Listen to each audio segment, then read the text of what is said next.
wizard, what do you see as you twist the tiles beneath our feet? What do you see?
remember the fade in your eyes.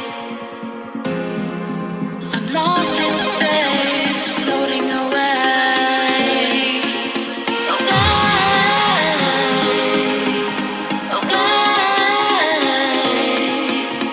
away.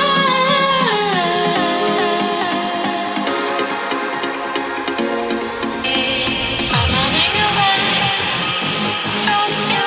I'm running away. I'm running away with you. I'm running away. I'm running away from you. I'm running away. I'm running away with you. I'm running away.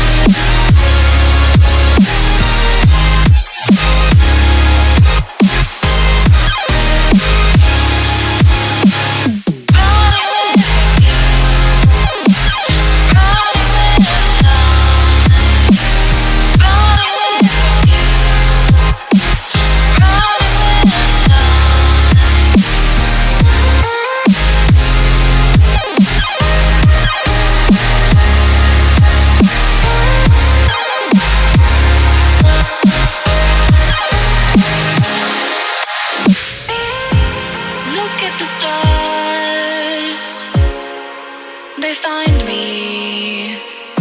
You shine so bright, it haunts me. I'm lost in this thick black sea of hopes for you and me. In the night I see you walking my way, sailing on my soul, on your light.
Ladies and gentlemen, boys and girls, this is PRL, and we are excited to announce that we are going to be having our first ever Battlerite 2v2 tournament today, right now.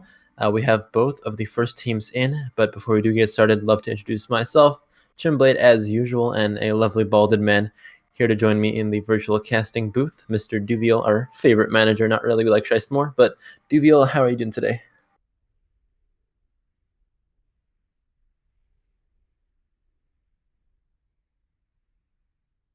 Hopefully. If it doesn't go well, do we all get fired? I hope we don't. Okay. All right, I'm nervous now. We got to make this one good. But first two teams, Warm Pudding and Fresh, up against Science Museum and Lightning Dog. They're going to be choosing a map pretty soon through our map ban website, or they're doing that now.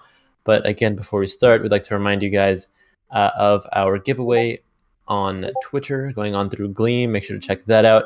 I hope exclamation mark giveaway does something. It should. Hopefully it does. But we'll see. And then we have a Discord that y'all should join if you want to hang out with us. That should be fun. And we are going to be doing a couple of giveaways throughout the stream, other than the, or it's not really a giveaway, but other than the 4 mount keys we're giving away today. Duvi, they can't hear you. They can't hear you. So, I was talking to myself this whole time.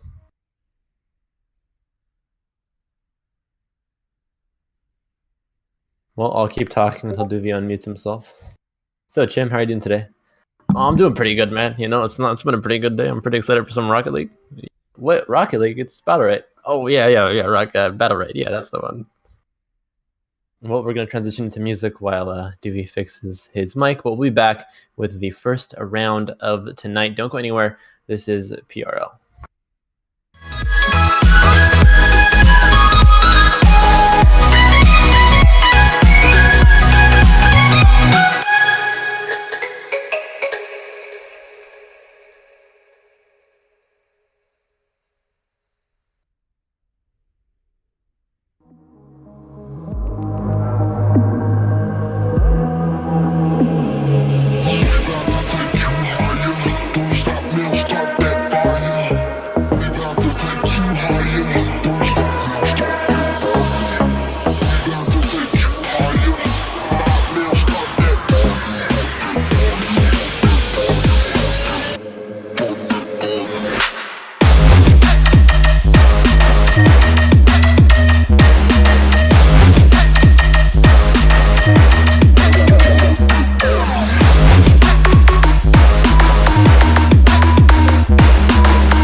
We are back with finally our first round. I hope you can hear Doobie now. Let's test it. Doobie, how are you doing today? Hello, everybody. I think we're okay now.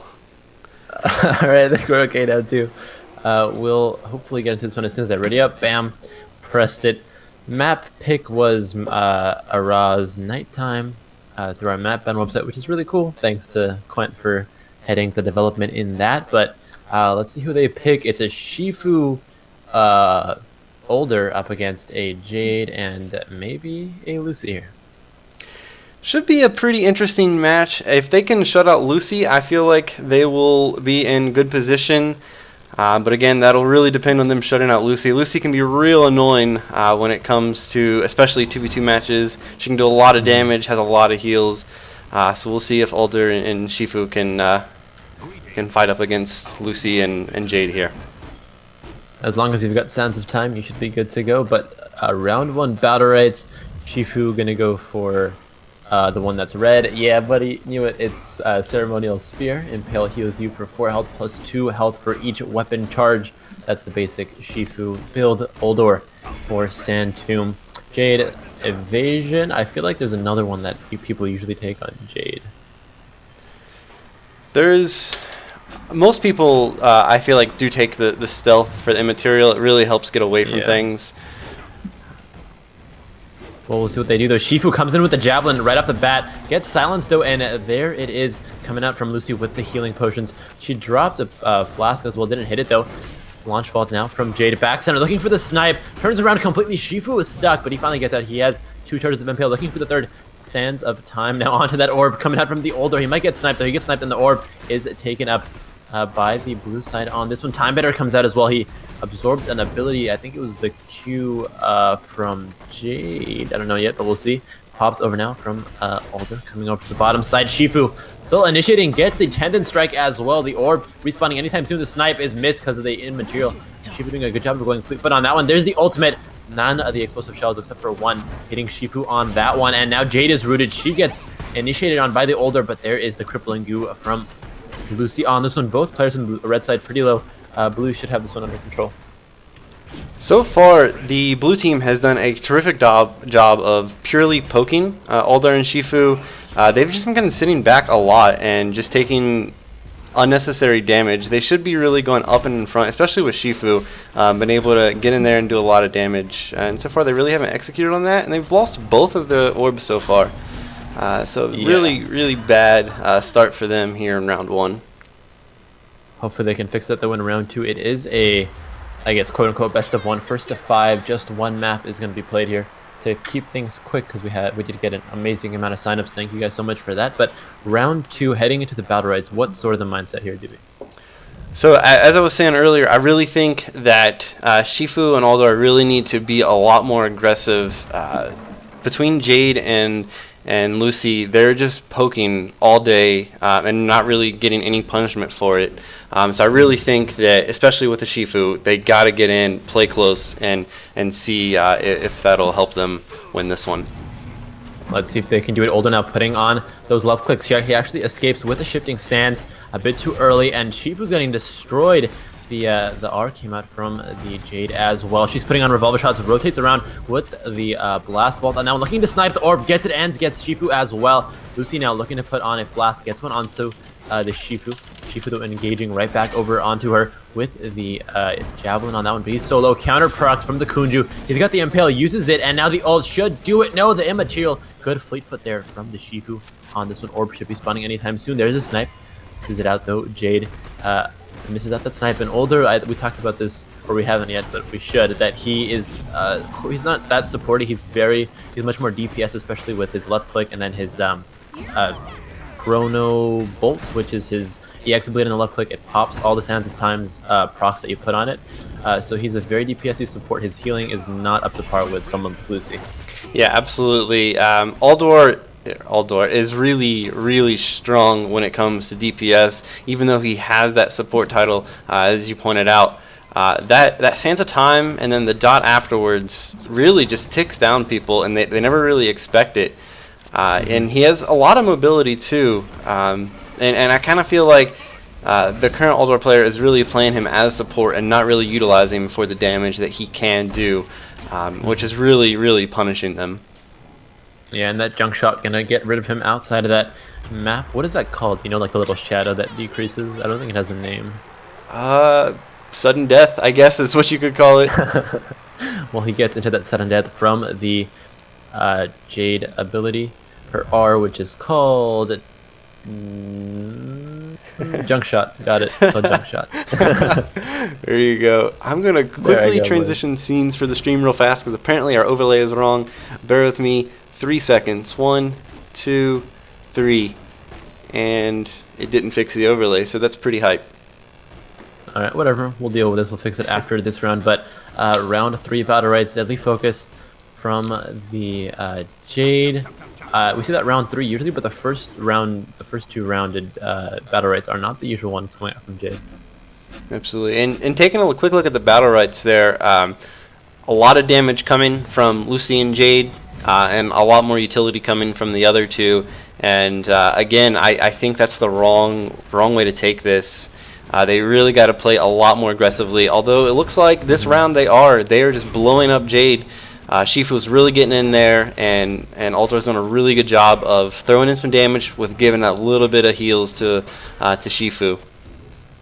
Definitely Shifu now. Rotating around back, gets the Impale, but gets stunned by Jade's Snipe. Looks for a Javelin right into Jade, and the Tendon Strike as well. Older needs to heal him, can't do it. It's a 1v2. Both are a bit low, but Lucy should be able to heal Jade up back in no time. There is an ult drop to goes towards it, but in a 1v2 situation, as Older, your ult's not going to do too much to help you out. So this should be the end of game number 3. As soon as Older dies, there's no way he's going to clutch this. There's the Crippling Goo. He actually dodges it using the Space Warp or whatever it's called. The Time Bender. Yeah, Time Bender, dude. No problem. No problem. We got it, but he should be going down. And he rotates back in to get another ultimate, but yeah, he's done. And that's going to be game number 3 heading over to Yvonne. Yeah, there's not much that Aldor can do here in a 1v2 situation, as you said, but just seeing him play in that 1v2 situation, he might have been able to pick up a note from that. I think he kind of should have been able to learn there. He was able to mitigate a lot of damage from that 1v2, and I think if he can kind of try to play more aggressively and get in there and try to mitigate the same damage while also outputting some damage with his partner Shifu, they might stand a chance, although I don't know if they'll actually take that little bit of learnt time and apply it here. So far, not looking so strong. We'll see what happens, though. The gates are down onto the Rams and off to the races here, rotating towards the center. The orb hasn't spawned yet, and when you start off the game in Battlerite, it's or the round rather, it's whichever team gets to the center first and can just hold their position is the one who usually ends up with the orb. Sometimes you do see the opposition pushing in.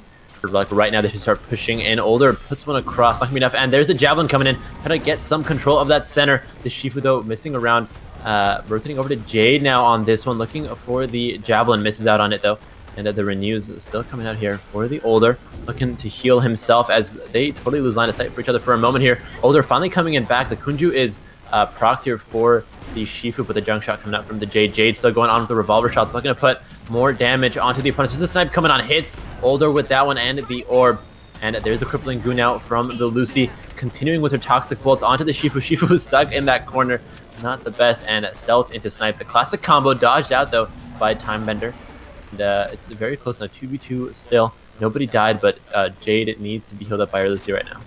Aldor had a really great play there. He put the sands right in front of Jade when she went to ult and really kind of canceled that out. It was a really great play. It looks like so far they're ahead. They just need to keep maintaining this. Although that snipe from Jade really set Shifu back a little bit. Jade almost going down. We'll see if they have what it takes to take a game out here. Let's see, Lucy looking for those healing potions onto her teammate. Missing the snipe completely with Jade. She had an easy enough shot. Older now has the ult to get Shifu out of a bad situation and put him into a better one. There it is. The Javelin coming in. Jade so close. Stands a time on her, and she finally goes down. 1v2 here for Lucy. I think we finally see Flower Power take a game off of these guys, because there's Lucy against the Shifu and an Older. Probably not going to happen. They're both very DPS heavy, and they can both burn you down relatively quickly. Yeah, absolutely. I was actually kind of surprised that this was a game that they took off of him. I was watching Shifu the entire early match, and he was just kind of running in circles on the edge while they were poking at Aldor. Like, Shifu should have been able to go in there and do some damage while they were shooting at Aldor, and he didn't. Shifu just kind of stayed on the backside and didn't do anything. So it was kind of surprising to see them actually take this round, but good for them. I love that they just left Lucy to die from the sounds of time. That is BM at its finest. Bad manners. Bad manners, best manners. But this is the round for Battlerites for your ultimate. Pretty average coming out from everyone. I don't think there's anything too different we see coming out from the ultimate Battlerites. Yeah, and it looks like Alder and Shifu still taking a more of a utility stance with the root and a little bit of the heals. So we'll see if maybe their habit has changed a little bit in how they're playing this. If they can try to take this to another round, but so far they're just taking free damage against these two, Jade and Lucy. Yeah, Shifu the popping his fleet foot to going material. He's going onto the Lucy now. There's the stun coming out, or the root rather. Or I think it's a fading snare actually from the Alder on that one. Shifu's getting hurt, gets the Kunju pop, goes over to Lucy, and the stealth / immaterial from Jade on that one. Still putting on revolver shots, misses the disabling. Alder looking to heal, but dealing damage at the same time. Decent exchange there for flower power, but they're still down in terms of health pool. The center is totally in command, in control here by the Yvonne squad. We'll see what they can do though. Onto Shifu. Shifu javelins and pops the Kunju. Goes for the tendon strike, misses it completely. Alder still putting on Sands of Time, looking to proc them, maybe with his EX ability on that left click. We'll see if he can do it though. He got ulted by the Jade so close. He does have his ult if he needs to get out of a sticky situation, but they're both so low. Picked up now. The ult Shifu pops into the center, but rotates right back. That's a wasted ult from the Alder. Absolutely. Although Shifu didn't have any of his ult charges at all, so it's not like he could have done much. Let's not break any glasses here, Jim. Come on, calm down. But yeah, it was not a great ult from Alder there. Shifu really couldn't do much. As you could tell, he immediately immaterialed out of there. And also just taking a look, I kind of wish we had a counter here, but I think that the Alder Shifu combo has only gotten one orb this entire series. That's pretty bad. That's a lot of health, and that's a lot of charges you're missing out on by not hitting any of those. A lot of damage coming out from Shifu though, almost able to take out Lucy, doing a lot of work for 1v2 here. It almost kind of seems like each one of these players are doing more by themselves than when they're a team. Probably not the best sign for a team, but it's very interesting. Maybe they just don't have enough confidence in each other. I'm not sure.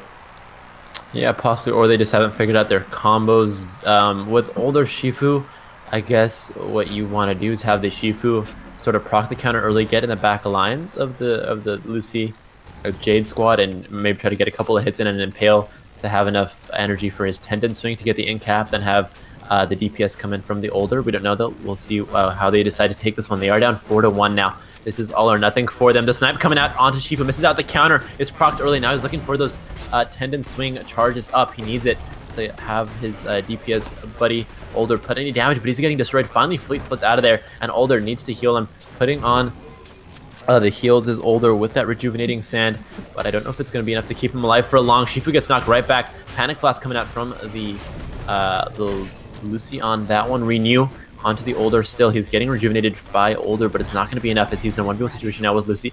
Finally rotates out, and the orb is reset now, so we'll see if the Flower Power squad decides to maybe get more center control. But the big thing I've noticed about the Yvonne team is that when they see that orb like halfway through its spawn, sort of, they go straight to the center and they take control of it immediately. Yeah, absolutely, especially with that Jade snipe. That Jade snipe is really strong for grabbing that orb.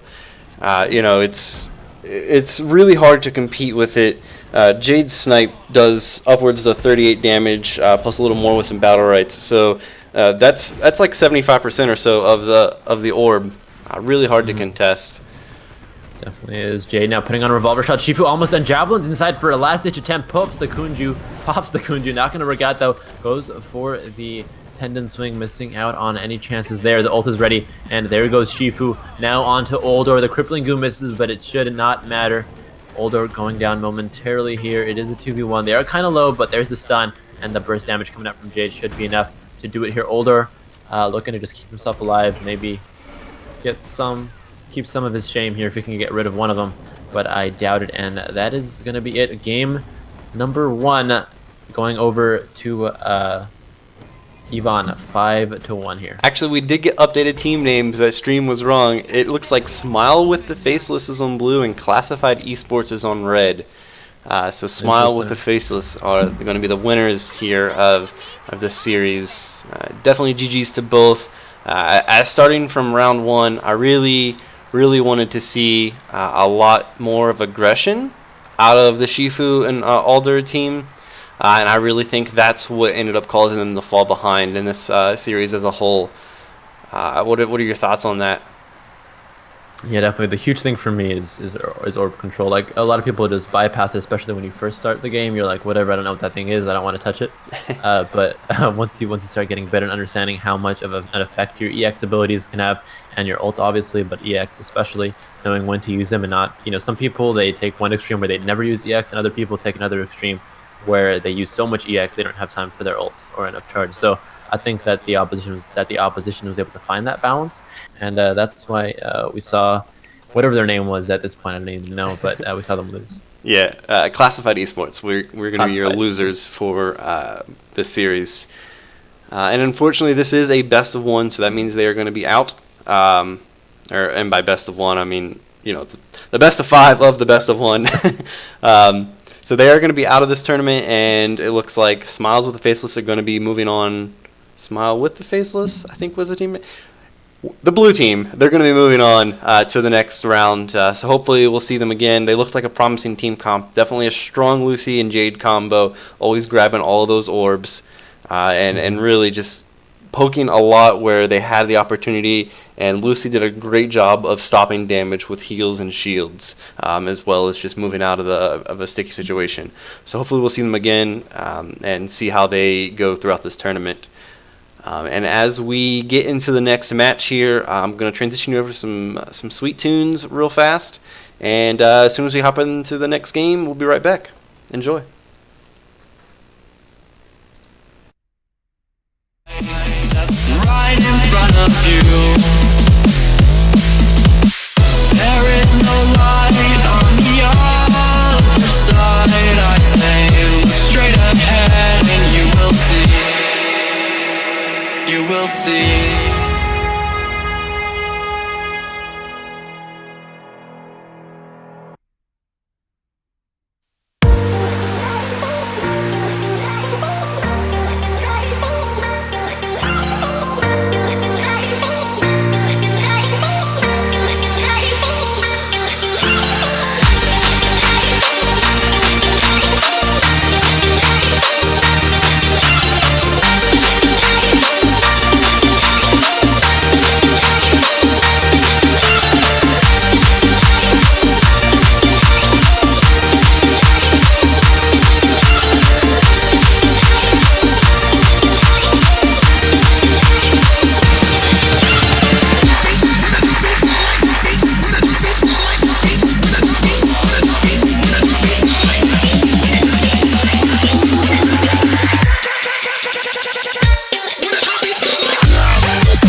And you make me feel like a rebel, but I will not give you a reason to destroy me more and more again and again.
like the attention, girl, I know you.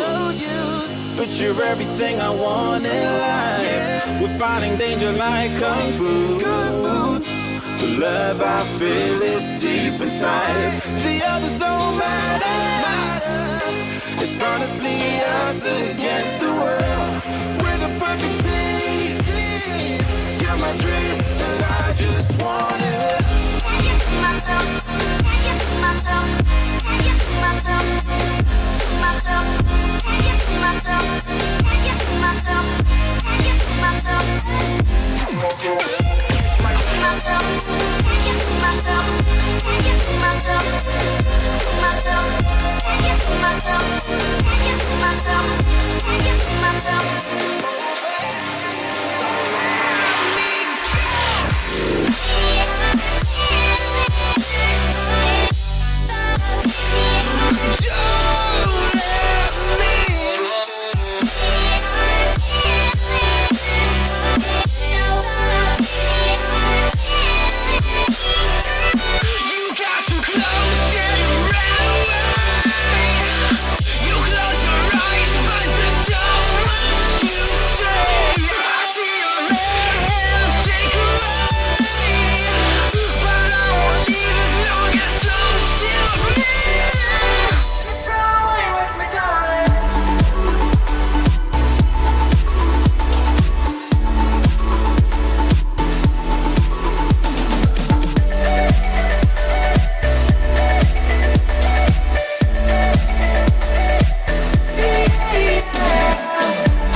from beneath the sand.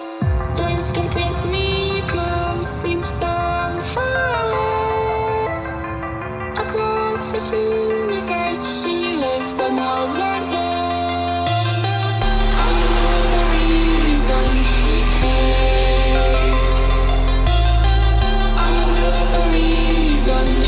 so far away.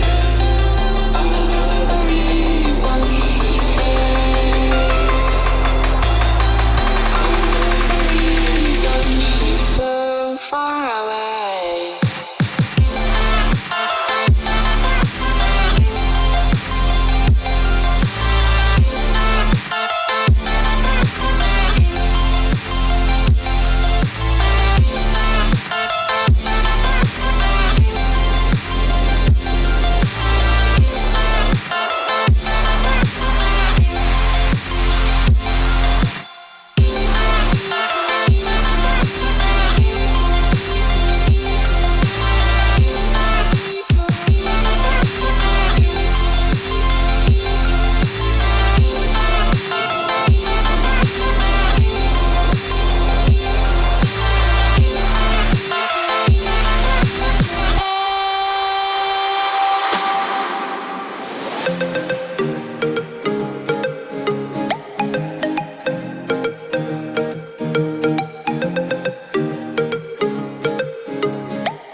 Ladies and gents, we are back with our second round, and we're going to be following the Smile with the Faceless squad. It looks like they're going with the same old Jade Lucy's combo. We'll see what their opposition brings. Eva already locked in for Tito Lounge, coming out from Swiftly Macro Bless. Haven't seen an Eva yet. We saw an older before, but Eva is an interesting champion, Doobie.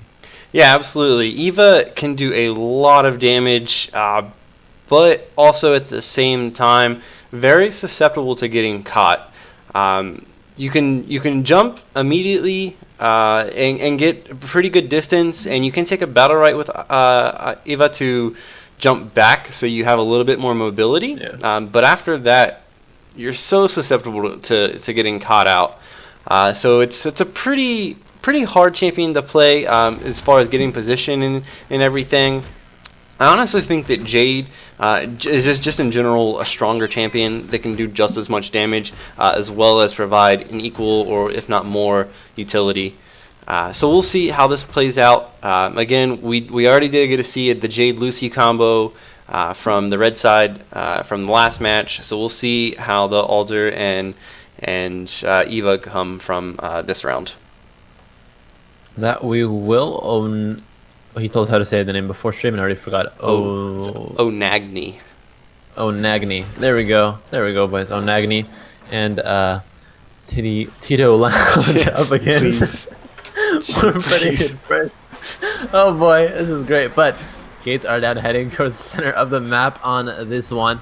Eva looking to use that boomstick early on. Actually launches a rocket instead, and the stealth revolver shots coming out from the Jade early on. Lucy putting on some toxic bolts back center, misses the snipe, and she got the Battlerite that we were talking about that lets you jump right back over with that jetpack called the U-turn. And when that jetpack does fly, it puts things down called oil, which can be ignited by your other abilities. And again, we saw them doing so well in the last game. This game as well. Smile with the Faceless taking that first orb of the game.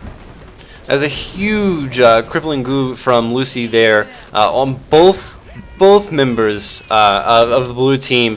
It looked like the blue team was much further ahead. They almost had Lucy down, but that ult from Lucy absolutely just demolished them, and that's pretty much going to wrap it up here for round one. Lucy and Jade coming in from behind with one ultimate and taking this round. Yeah, that time bender as well onto on Olders is pretty. I like that ability a lot because it's kind of like Bako's shield bulwark, but it's different because you take only the first projectile and you can choose when to fire it back. So it's a pretty cool ability. Yep. So I think you have 4.5 seconds to fire it back. So it's very interesting. Yeah. Can really change things around quite a bit. And absolutely change the tide of a little 1v1 skirmish, or really the whole battle, just by reversing an ability. Yeah, like grabbing Jade's snipe is huge as an older. If you can wait for that and not get baited out, because Jade, the best Jades, or the good ones at least, they definitely fake their snipes a lot. They put the snipe out, you listen to the sound when they're stealthed, then you, like you just did right there, you go stealth, then you snipe, but then you cancel, then you snipe again. And you can proc people's camos or shields or counters, whatever it is. You can proc them early. Now Jade Material again looking for the snipe, misses this one on Eva. Eva rotating around back, putting on some boomstick shots, launches the rocket onto the Jade, and oil puts oil over with that jetpack. It's very close here. Both teams at the relatively same health pool, but Lucy doing a good job. She's much more better at sustaining herself and her teammate than the older. Lucy though getting caught in the middle now, finally rotates around using that launch. Blast Vault is actually the name of the ability, and Older now has the ult, gets shot on with the explosive shells, just barely stands the time, should be exploding anytime soon. She needs to jump to juke it. She has like 1 HP, but the Lucy heal keeps her in it just barely, and Eva now at close to 0. There's the disabling shot, misses out on it, and this should be Eva going down. She launches a rocket, but Jade jukes it. The sustain from Lucy was so good this game. Yeah, absolutely. I really think from the Eva side, kept changing targets a lot. Never really focused with his teammate. And it resulted in getting both relatively low, especially the Jade getting real low. Alder went up top to try to one-on-one and finish Jade, and ended up losing that battle, surprisingly. And Eva wasn't there to finish it off. That lack of focus, I think, really punished them in round 2. They're doing a lot of damage. I think overall they're playing a little bit better as far as independent skill. But if they can work together a little bit more, I really think that they'll be able to come back through and try to get a couple games, if not win the whole thing. I didn't see too many zaps actually coming out from Tito Lounge on this one. On the Eva, the zap is really cool. It's your Q ability. It gives you debuffs, or debuffs, whatever you have on you. It gives you increased movement speed and shielding as well. And I didn't see too many of it come out, and that's like one of the only abilities that Eva does have to sustain. So she probably wants to use that a little bit more than she did last game. She uses it this time, but the panic is already onto her. Older coming in with the time shift, putting more shots onto that. Orb is picked up actually this time around by the blue side. SMB takes it this time around. Older rotating around back, gets the ult onto Eva. Eva comes in, puts a shot, and going back right over the U-turn. Battlerite coming in handy, but she put herself right in the center of the crossfire. Should be going down anytime soon. The zap is up, but it's not going to be enough. Older, last man alive. Is he even a human? I don't know what he is, but he is the last thing on the map alive. He's kind of like a monkey sloth thing. I think more sloth than anything. He's sloth. Yeah. He's a sloth. Yeah, right. But we did see a little bit of zap action come from Eva that time. I mean, that's such a huge ability. It's 28 shield, 50% movement speed, and negates the negative effects. it's huge. It's an absolutely important move to use as Eva. And as you said, we're not seeing a whole lot of them. We did see one towards the end. Actually, he was actually put in a really good position by his teammate Aldar with that ult and got right behind Lucy and looked like it was going to do a lot of damage, but then ended up getting trapped and couldn't do anything with a Jade and Lucy onslaught and ended up causing him to die. Zap wasn't going to stop that there. It was not. Now it's 3-0 here in favor of Smile with the Faceless SMB. Looking to fight back onto this one. Older, putting those Sands of Times on early. And Eva coming out. The Rocket Time Bender is out. He grabbed a Q from Jade on that one, but it's not going to quite work out. How do you grab a Q? Oh, it just means that Q is the recast. He grabbed the snipe, actually. Interesting. Didn't know that's what it said. But still going on to the Lucy on this one. Eva looking to put some shots on the orb now. Puts a rocket. Needs 2 of them. She got 2 out from that Battlerite with the rocket, giving you 2 casts of those. She gets rotated around back. Pulls the oil field twice onto the opposing Jade, but she's so low. No way she's going to get out of this one. Needs to zap. Doesn't use it. She probably procced it earlier or just doesn't know she has that ability. One of the two. And there is an orb behind. Finally picks it up. Older goes in with the Time Bender. Has his ultimate, but I doubt it's going to matter here because in a 2v1 again, Older, very difficult unless he can use his Time Bender to his advantage. So we'll see if he can, but there's the ult coming in with the time travel. Not working out too well. Shifting Sands as well. I think he already used it. Needs to use it one more time, gets out of it, but Time Bender is going to be the key here to win the 2v1. Not happening though. Yeah, it was a lot of an issue there, I believe. Eva kind of was trying to stop the damage on his teammate Aldor and kind of just body blocking from Jade and really ended up causing him to die. I don't know that Aldor or Eva is as familiar with Aldor. Aldor has a lot of ability to stop damage or reverse the damage. So Aldor really has the capabilities of taking the damage, and Eva was just body blocking it for him. I really feel like that was a big mistake coming from their side, and Eva just couldn't come back from it, which caused him to die relatively early, and then, of course, Aldor is not going to be able to 1v2.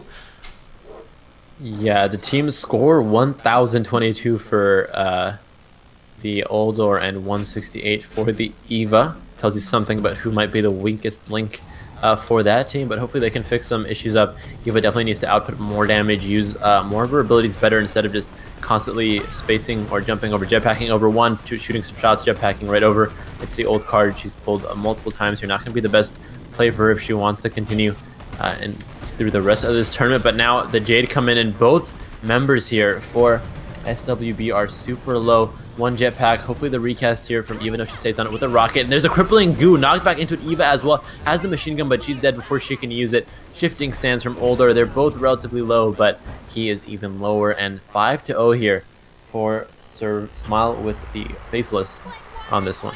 Yeah, that last round was an absolute domination from Lucy and Jade. They did an incredible amount of damage, and that crippling goo from Lucy absolutely destroyed them. Eva really had nowhere to go. Had the machine gun ult ready, but unfortunately stuck between a crippling goo and a hard place and couldn't get out of it. Ended up actually walking back into it, taking the final bit of damage to die. And then, of course, Aldor tried to move and jump behind it. Couldn't get quite far enough, landed inside of it, took even more damage. An absolute domination there in round 5. And that'll take Swifty Macro Bless on to the next round. Or I'm sorry, Smile with the Faceless on to the next round. Again, that's 2 wins so far from them here on the stream. Definitely a strong looking bunch between this Lucy and Jade comp. So we'll see if anyone has what it takes to take them down. A lot of people in this tournament. I think we have roughly 80 some teams. So a lot of different skill, levels of skill in here. We'll see who we have. That we will right after the break. We'll have the next match ready within a minute, I can assure you, so don't go anywhere. We'll be right back. This is PRL.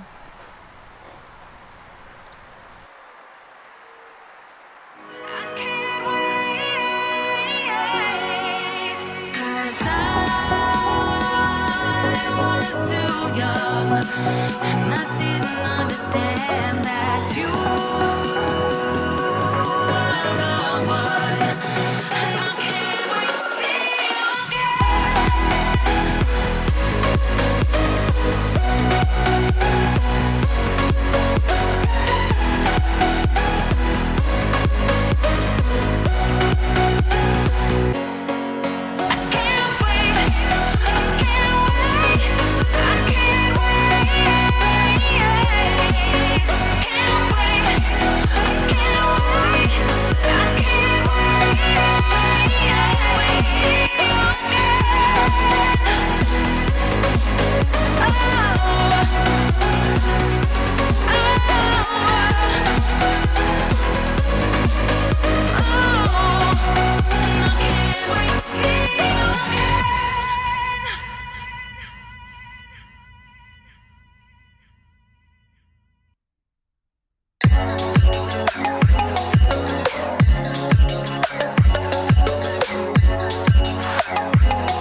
I'm gonna throw my memories away. Now I feel I'm done, and I am cursed by every day till my time is gone. I've never felt this way before, and now I know this all for sure. I won't forget your last betray. I'll never forget this day.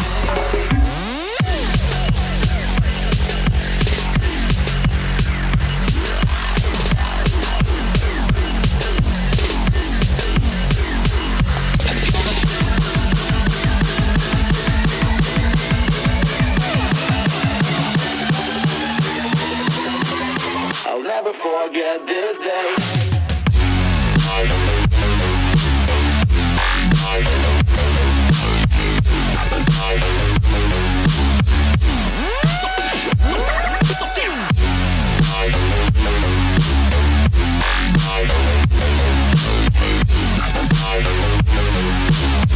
I'll never forget this day.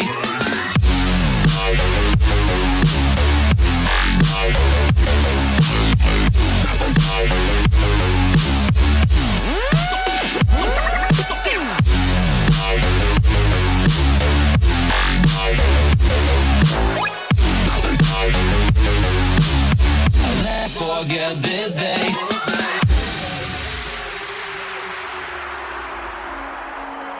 I'm gonna throw my memories away. Now I feel I'm done, and I'm cursed by every day till my time is gone. I've never felt this way before, and now I know this all for sure. I won't forget your last betray. I'll never forget this day.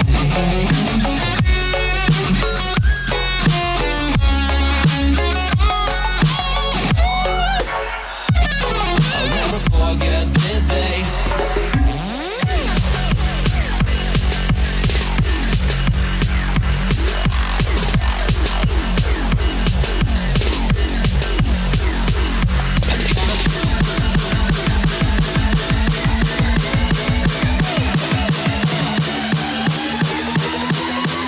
I'll never forget this day.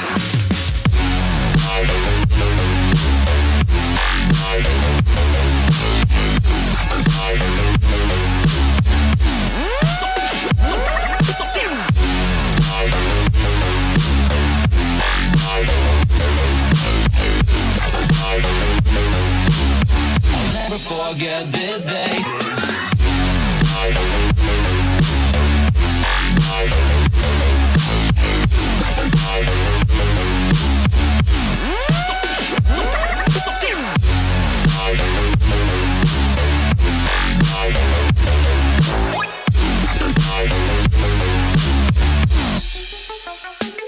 I'm gonna throw my memories away. Now I feel I'm done, and I'm cursed by every day till my time is gone. I've never felt this way before, and now I know this all for sure. I won't forget your last betray. I'll never forget this day.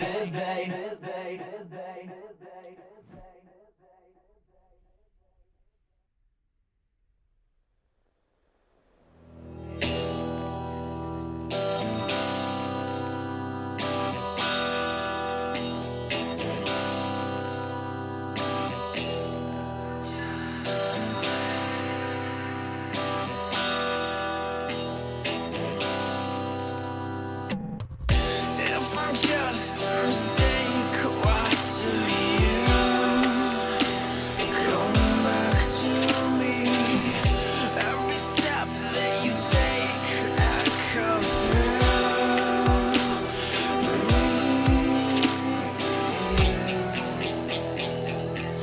Don't let me go.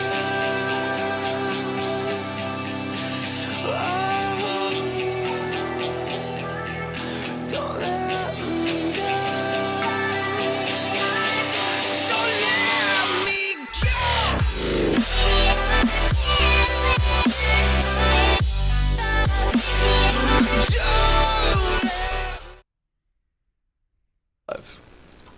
We are back with the PRL Battlerite 2v2 tournament. This time around we'll be having actual friends up against FKMR.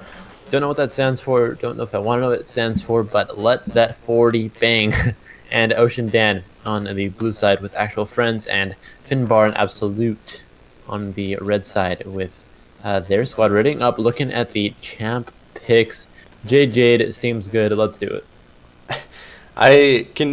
Is that even a thing? Is that like allowed in private lobbies? I don't think it'll allow you. No. Yeah, I don't. We'll see what their final picks are. There's some variety happening on the red side.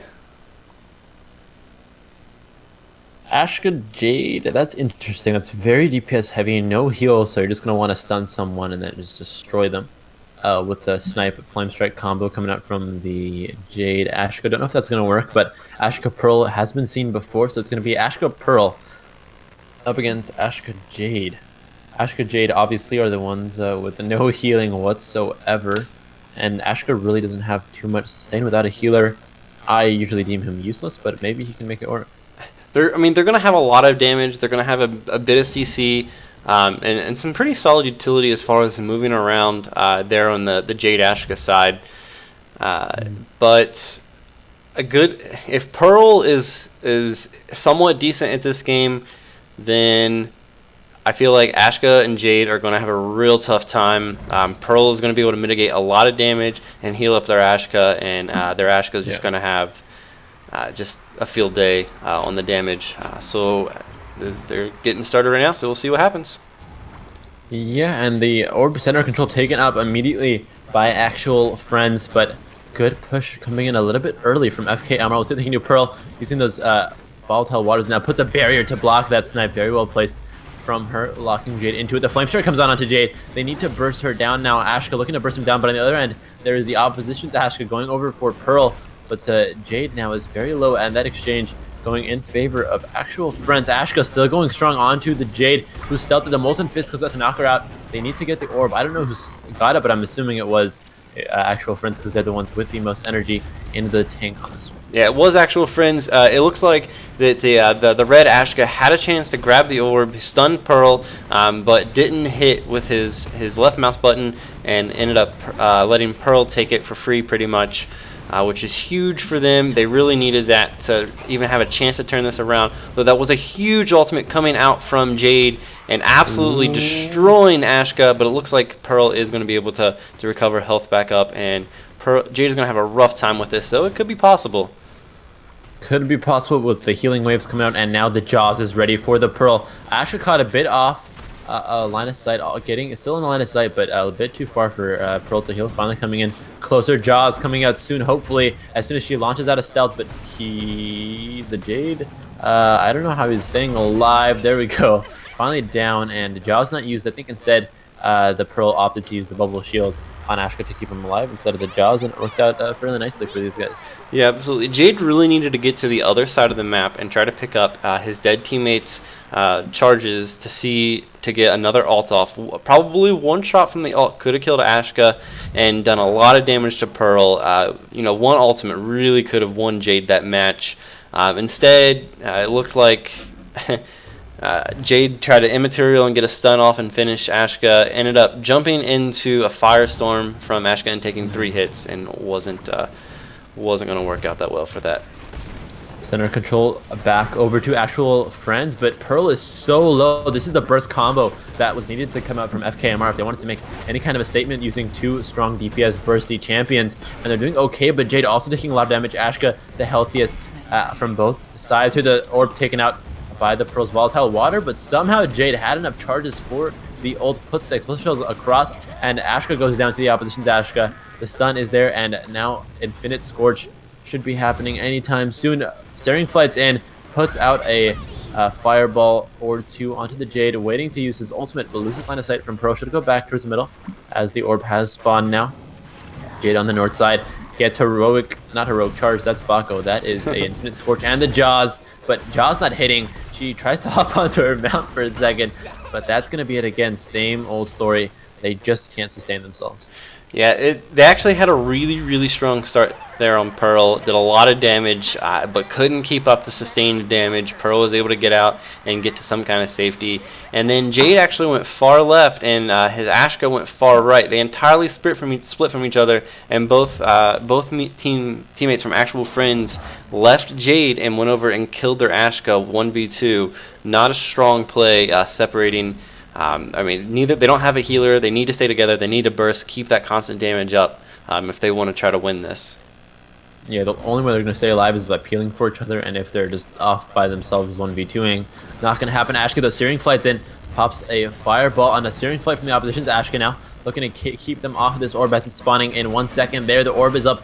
Pearl looking to control this one with her volatile waters, puts some healing tides as well onto her Ashka. Ashka taking hits from the revolver from the opposition Jade. There's the snipe. It's canceled though as she launches back over that wall. Orb still uncontested. Finally, Ashka looking to put some damage on it. Should have this one under control. Jade looks for the snipe. It's gonna be too late though. Puts one over to Pearl. Misses out on her as well. Ultimate is up for the Ashka. Infinite Scorch anytime soon. Jade is solo. This is gonna be enough to do it for them.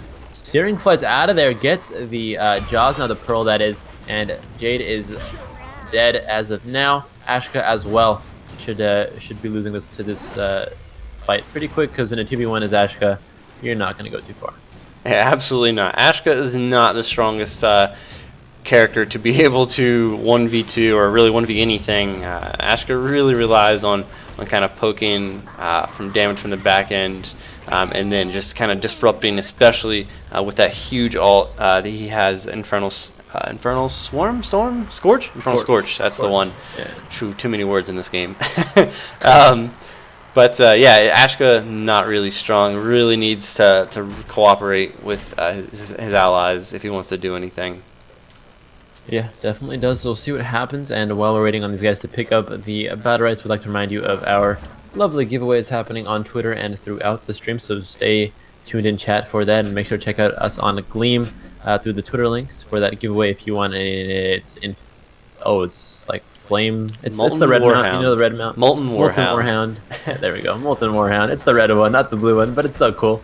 So they can do. There's a nice little bubble barrier coming out from the Pearl. Actually, Jade as well goes immaterial from the stealth. Hopped in now. Searing Flight again. They're just separated here. Ashka and Jade on total opposite ends of the arena here, and the orb should be in control of actual friends here. Finally regrouping, but it's a bit too late because Jade has taken so much damage as well from that firestorm, and the healing tides coming in onto Ashka from Pearl. Pearl not being targeted at all by the opposition here, and there goes Jade. Soon enough, she's super low. Blast Ball's out of there. Goes immaterial as well. Volatile Water should do it. Gets stunned actually. Bubble Barrier a bit too late, but Pearl has enough self-sustain to put herself right back at full HP. The orb has spawned.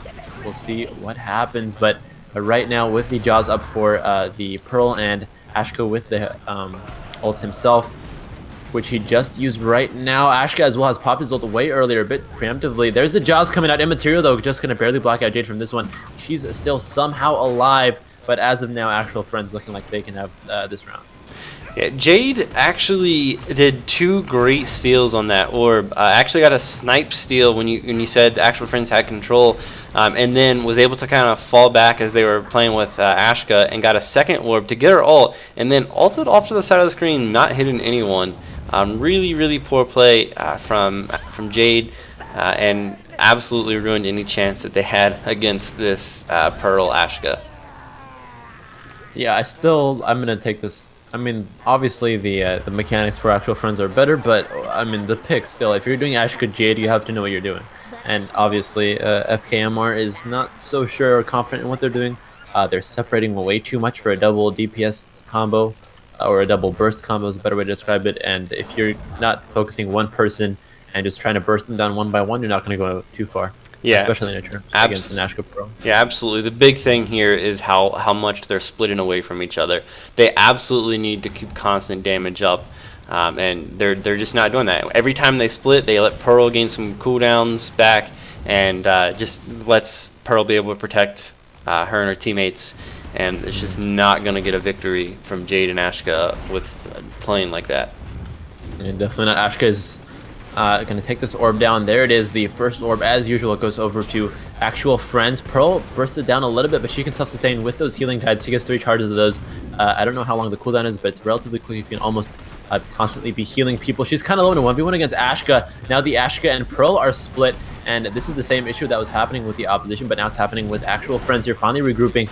And Ashka was able to do enough damage on his own onto both the Jade and the Ashka from the other side to work this one out. And the steal comes in, but Pearl should have the jaws on to this Ashka as soon as she decides to press F.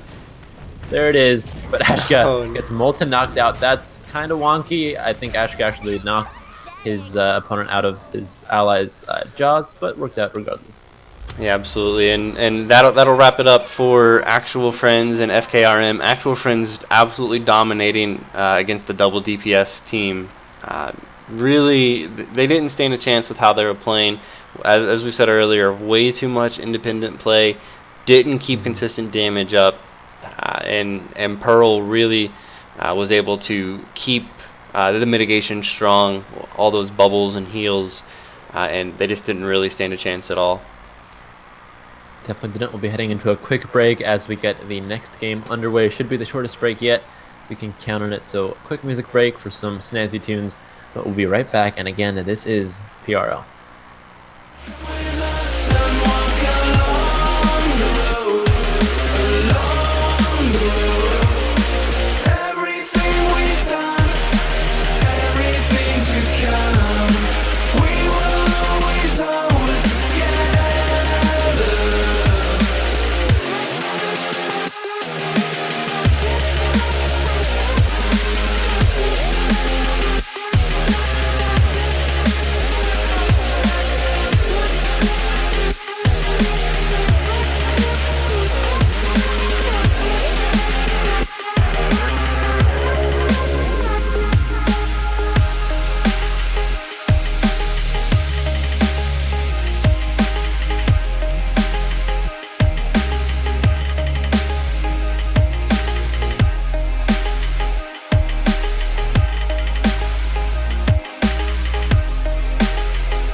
Ladies and gents, we are back. Should be a more interesting round the further we progress into this tournament.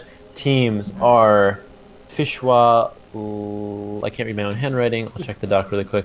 Fishwa Loveboat up against Crowd Control. Looking at the picks here, Dewey. Bako coming out for one side, possibly the other one as well. Bako Croak. Dang it, I want to see that, but it's going to be Bako Serious. And then a Lucy Bako. Support with the Bako for both sides, possibly. Yeah, absolutely. We still don't have a full readied up system, but that's what it looks like right now.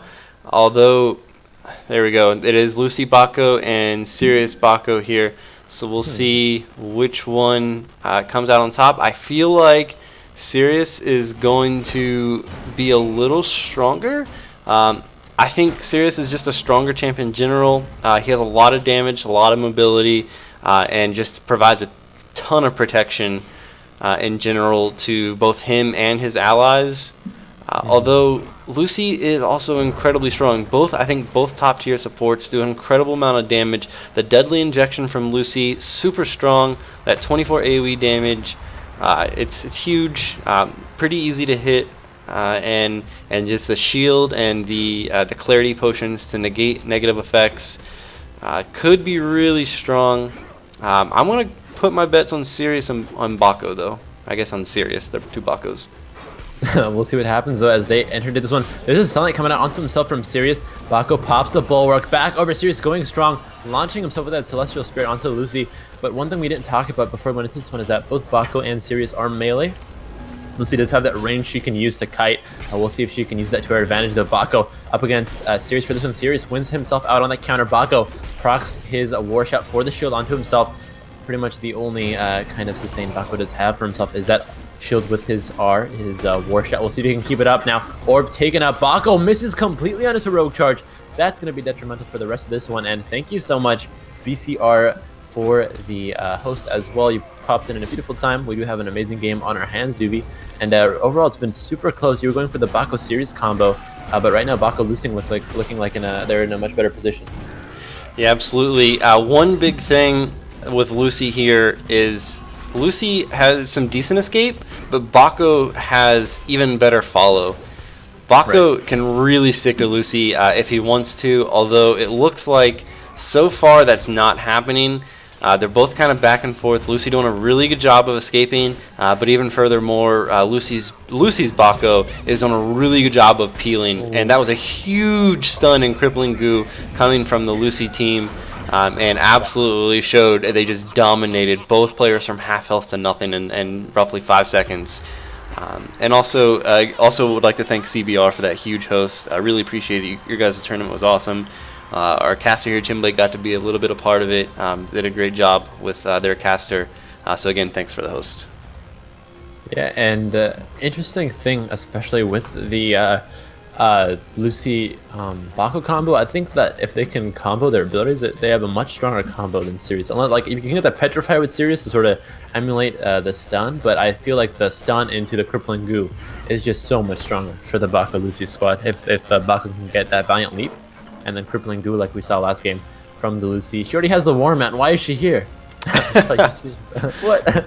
Cheater, dude. Give me your key, please, if you do win. But I want that, dude. It's so nice. But yeah, that's one thing that I noticed, that the Bako Lucy squad is definitely combining their abilities much better.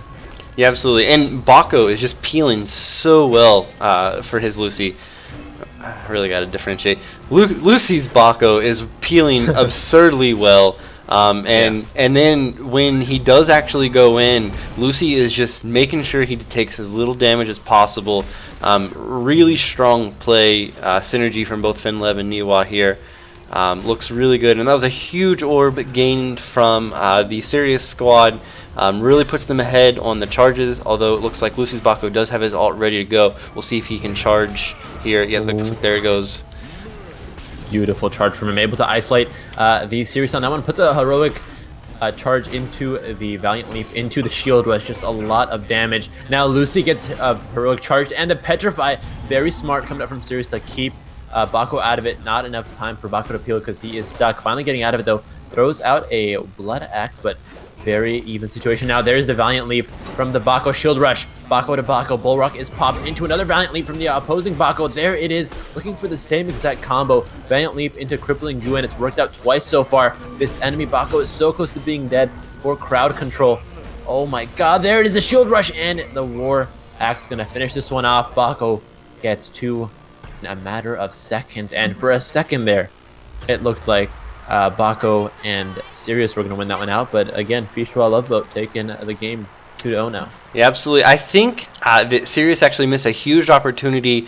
Lucy was chasing around that bottom portion of the map and was line of sight against Sirius and in the Fog of War. Sirius could have came behind and got his jump on her and did a lot of damage, probably finished her off, but Lucy, I think, Sirius tried to follow his own Bako and was chasing, and ended up getting stuck with that Crippling Goo combo with Bako, and took a little bit too much damage and couldn't come back from it. Overall, so far it's 2-0, but I still think this is anyone's game. It really comes down to who executes perfectly at this point. Both really strong comps, both playing really well. Yeah, and the crowd control is the name of the red squad, but both these teams are so heavily based on their crowd control and debuffing, doing as much AoE as possible, but Lucy has been especially strong with her Petrify bolts, emulating the Petrify effect that Sirius can do with his regular Lunar Strike ability, so we'll see how that one works out. The EX abilities for Lucy are so critical, and she's been using them fairly well. Haven't seen too many deadly injects, but hopefully we'll see more of those as Bako launches the Valiant Leap onto Lucy, misses the Shield Rush though, and Lucy gets the Panic Flask onto the Bako to disengage him. It's a 2v1 now up against the Sirius, so they can burst him down quickly. It might work out here for the Loveboat squad. Not so though. The Heroic Charge not up for either Bako, but should be up soon enough. They're both so close. Finally, Shield Rush gives it to him, and he goes for the stun on to the Sirius. Works out for them. Both players now from the red squad, the crowd control squad, are very low. They did get the orb, and they're both so close to their ults, but if Bako can't do something crazy to disengage one with his ult and then just shield dash into the other one, this might be pretty dangerous, and this might be the third loss here. He valiantly leaps inside, looks for the Bullrock, finds it, gets a Shield Rush, now needs the Heroic Charge soon. He's close to death, pops actually his 25% charge for his shielding on that one instead of the Heroic Charge. Definitely something to be argued. We'll see why he chose that, and if he does win, then it was definitely a good decision. But right now, 2-2 still. But overall, the crowd control squad is solo. Crippling Goo comes out, counter is procced from the Sirius. Bulwark is up as well. Bravery not going to be enough here for the crowd control side. But I mean, I thought crowd control was done for a second, but somehow they were able to sustain themselves. And with these debuffs like Petrify, they're back on the orb here. So close, 2-2. Bako heroically charges, or actually shield dashes onto that one, and the ult from Sirius is really cool because it heals and deals damage, which is a pretty neat ult. Yeah, absolutely. Sirius squad looked pretty low early, but have come back really well. Have really limited the amount of damage they've taken, although I don't think it's been enough. They weren't able to deal as much damage out, and Sirius ended up getting his ult canceled before he really got to do anything, and then the heroic charge from Sketch, the red team Bako, wasn't able to put Lucy into position to really do anything with. And that barrier really helped save Lucy when that happened as well. Just so much crowd control coming from both teams, but at the end of the day, it looks like the Lucy squad, just the heals are coming too strong for the Sirius Bako. I mean, if you take a look here, Lucy, 1,466 points, 614 protection. Although, I guess coming from the Sirius side, you have 694 protection, which is more on average. I guess just the simultaneous damage coming from Lucy is too much as well. I mean, Lucy, that deadly injection, the toxin, it's proving to be a little bit too much here for Sirius and Bako. Yeah, those abilities like Toxin and Ignite are so strong because the damage over time effects, a lot of times you might neglect them when you're getting hit by Lucy and you don't notice it immediately, but it actually does it does take a big toll on your team. And now Sirius coming in with his Celestial Spirit going onto it, but Valiant Leap from Bako as well. Lucy going behind the wall, losing the line of sight with her Bako, but it shouldn't hurt them too much. The Shield Rush into the wall, Borok popped out, the stun onto the opposing Bako. Red side Bako definitely needs to get himself out of this situation. Uses the Valiant Leap and picks up an orb as well. Very good Valiant Leap to both disengage himself and get the orb, but the energy is full for the blue side Bako. Love Boat Bako now looking to make a stance with his Valiant Charge. Can he do it? Getting ready. Does the Valiant Leap instead. Heroic Charge not out yet. He doesn't have time to use it. Needs to use it on the opposing Bako as soon as he can. Goes for the Sirius instead. Knocks him alone into that corner. Again, this map is very different from the other maps because there are those corners, and if you have a team who can just do so much AoE, like these guys, Crippling Goo, I'm waiting for it to come out here, but she doesn't have enough charges. But regardless, this Deadly Injection does come out onto herself, actually, because the Bako Bulwark. But that's going to be it here for this mat, or this round rather, 4-0 for Fishwa Loveboat. Yeah, absolutely. The panics coming from Lucy are incredibly well timed. Just Lucy really waiting until absolutely all of the cooldowns are done from Sirius and Bako, and then hits that deadly injection, or I'm sorry, the panic, and is able to walk away freely. And then from Finlev, his Bako, he is doing an incredible amount of job of being able to get in between both Sirius and the opposing Bako and take as little amount of damage as possible, hitting time war or bulwarks. And the shield, he's just done an incredible job of stopping the damage on top of the Lucy heals. Definitely is, and again, Celestial Spirit coming out from the series early on. Petrify onto the blue side Bako. I'm sorry for colorblind folks, but that's what we're going to call them. The names are too difficult when you have an overlay in front of you. Still going ham though with the Crescent Strikes. This series finally rotating out, but the Bako from the blue end is just totally on top of him, and on the other end, on the northern side, we do have the red Bako up against the blue Lucy. And back towards the middle now. The shield dash comes in with the Valiant Leap from the opposition. Sirius still trying to go on to the opposition, and they're just taking turns cornering each other, because we saw the Valiant Leap sort of getting cooldowned one after each other from both sides, and that Valiant Leap is sort of that first move that each team uses to initiate. And Sirius now going down momentarily, uses the Petrify, gets that Ranger, needs the Sunlights to heal himself, picks up some healing orbs as well. Celestial Spirit's out of there, but he's solo, can't do much. He has to use most of his abilities and movement to get himself out of bad situations. But on the other side, Lucy as well is so low here. Bako pops a War Axe, needs to go with the Valiant Leap, gets it, but misses out on that one. And finally, Lucy goes down. It's a 1v2 for the blue Bako. First time that we've seen this red side really have a chance. Although Bako still has a ton of health from Finlev, and both of them are really low. It looks like he's actually going to be able to take it. Takes down one Bako, and this Sirius is going to be in trouble. He has a lot of sustain, but Bako has so much follow. He's going to have a tough time with this. If Sirius can keep the heals up. Yeah, he has the Astral Beam as well to heal him. It heals him instantly for 50 health, and he does have his Sunlights. 3 charges now of those. Using them onto himself. Gets to Petrify. If he can combo this with that fog that comes in during the sudden death, it might work out. Bako gets baited out. This is very interesting. Students can play this well. He has it, but there's the Heroic Charge. Needs to use his ult. Uses it finally. Bako has the Valiant Leap right back in. Now Sirius needs to plan his Petrify. If he wants to stay into this one, using Sunlight, it is sudden death. Petrifies him. Perfect timing. Picks up the orb as well. It's a 1v1. Bako, though, does have his Shield Rush and Blood Axe, along with his Valiant Leap up. Should be able to take care of this one. It's still so close, and there it is. Knocked out of the map is Sirius, and Bako takes MVP as he should. 5-0 here for the Fishwa Loveboat. Yeah, absolutely. Bako just did a terrific job all match. Absolutely mitigating so much damage and outputting so much damage. Just really following their Sirius around, making sure he can't escape, making sure he can't keep heals up, and making sure that his effective health is constantly going down. Just Bako absolutely just dominating that round. On top of the poison from Lucy. You mentioned it earlier, that poison really gets you. It's 12 damage up front, and you don't think about it for a second. It's 12 more damage after a couple more seconds. So 24 damage total so it really only got to hit one auto attack, and that's 24 damage after a couple seconds. It adds up a lot. And it was just too much for the Sirius Bako comp. Although they played really well, both teams playing at a very high caliber.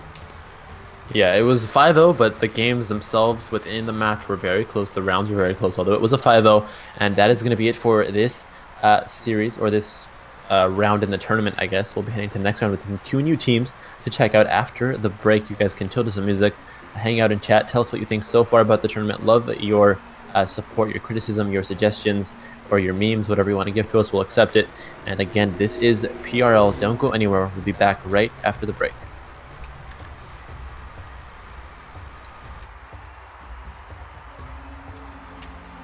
Feeling free, I'm a part of this place above. And I know it cannot last, but at last I can finally breathe. And I know it cannot last, but at last I can finally see.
I'm feeling like love tonight. There's no stopping what I feel inside. So throw your cares away, 'cause baby I am here today. I'm feeling like love tonight. There's no stopping what I feel inside. So throw your cares away, 'cause baby I am here today.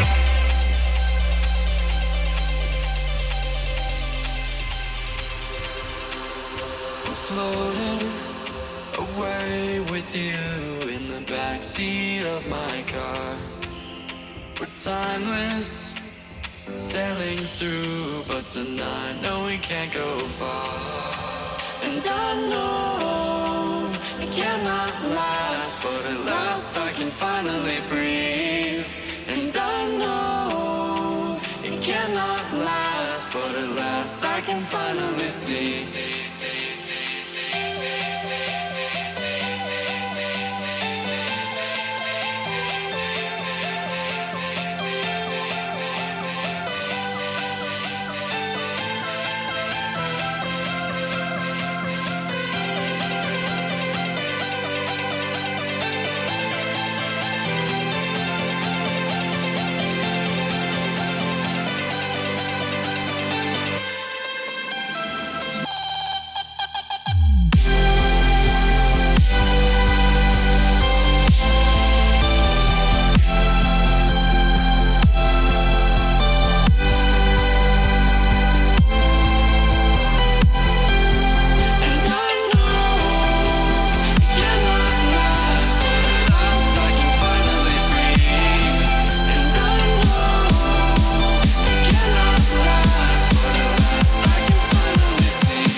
fill up my lungs.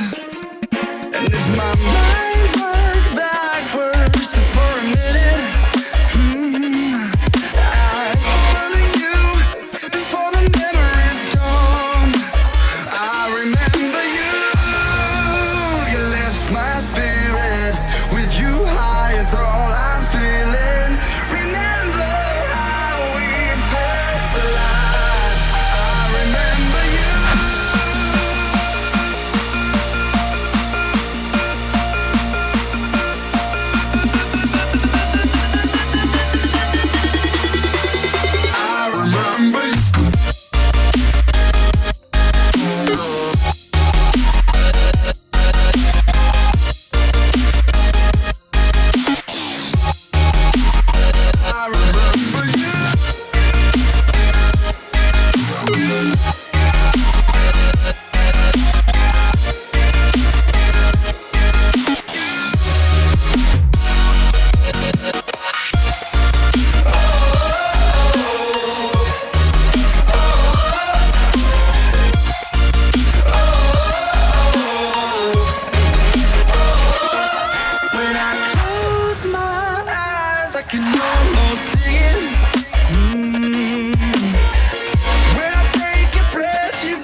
Don't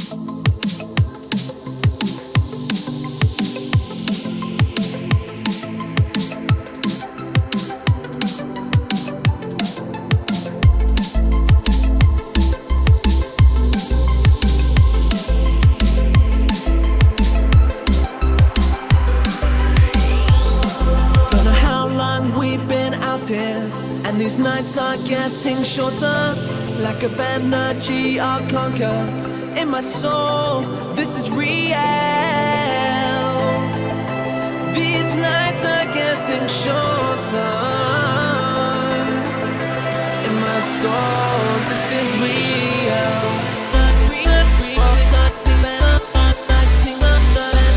In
my soul,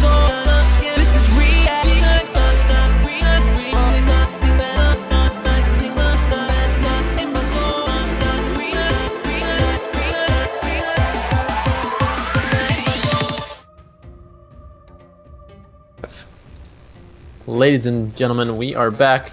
Sorry for the long break. We just had no games to really stream because everybody was still in it, but finally we found one to stream. It's going to be Skywing up against another team whose name I don't know yet, but we'll find out shortly. And we would like to remind you that we do have a copy of Battlerite Early Access. Battlerite, a copy, not a key for a mount, but a copy of the game. Mount keys coming later. A copy of the game itself will be given away next intermission. So after this round, stay tuned for that. We'll be giving away a copy of the game for either your friend, or if you're watching and you like what you see, you want the game, or if you just want to get your friends into it, you can have a copy to give to one of your friends who's interested in the game but does not have monies. So we'll see what we have. And again, sorry so much for that long break. It is Battlerite, it is early access. This is what we have to work with, so we're trying our best to get those games in quickly. This definitely was the longest break, but we'll try to make them as short as possible, and we have a lot of moderators working to make it as short as possible. So we'll see what we do. The teams should be joining the lobby shortly. So anything you'd like to mention, Doobie, in terms of our Twitter or our Discord? Well, just in regards to getting the games going on, I think we're going into round 5 right now. After round 5, we got semis and then finals. So hopefully it should be a pretty quicker process, a much smoother process. English is tough. It should be a much smoother process. We'll know who to stream, and we should be able to have them ready. We'll already have some of them on our friends list. Should be a little bit of a smoother process. But as you said, we have that Battlerite giveaway coming up real soon, next intermission. So definitely stay tuned. A free copy of Battlerite. Who could complain? I mean, this game's great, right? I'm casting it, so I have to say yes. Yeah. Sure. What game is this again? Great. Yeah. So just stick around. We'll have that. And as we sort out this last little little bit of the intermission, getting the rest of the players in, and getting the map picks and whatnot, we will throw you over to some music real fast because we have the best music, because we do. So we'll be right back, and we'll have a sweet game for you.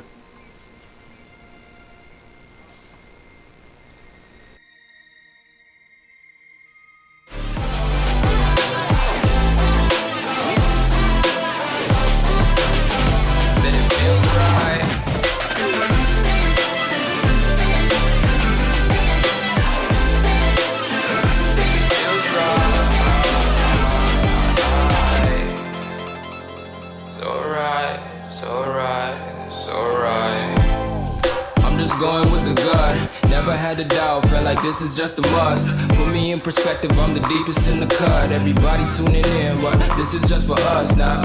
We know I ain't ballin' yet, hoes wanna holler, oh no, I don't call them back. Girl, let me see you hold it down, we gon' have a blast. Cause I just wanna know what you gonna do with all of that. Ain't gotta say a word, I know what's up, you can have it all. Watch me rip it off, I'll admit it, you got me feeling hella love. Even when it's going down, know that we gon' live it up. Young shot caller, always been a baller. Know that you the one, I can feel it in my heart, yeah. I won't stop charging, we going come harder. I can see you and I, way beyond the stars, girl. We're back. Finally, all the players are here and ready. Again, Skywing up against their opponents, who you can check out in the bracket, whose name I don't have yet, but I'll be getting shortly.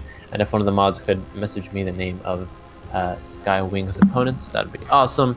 But yeah, DZN has given on the Skywing, on the Lucy rather, with his teammate.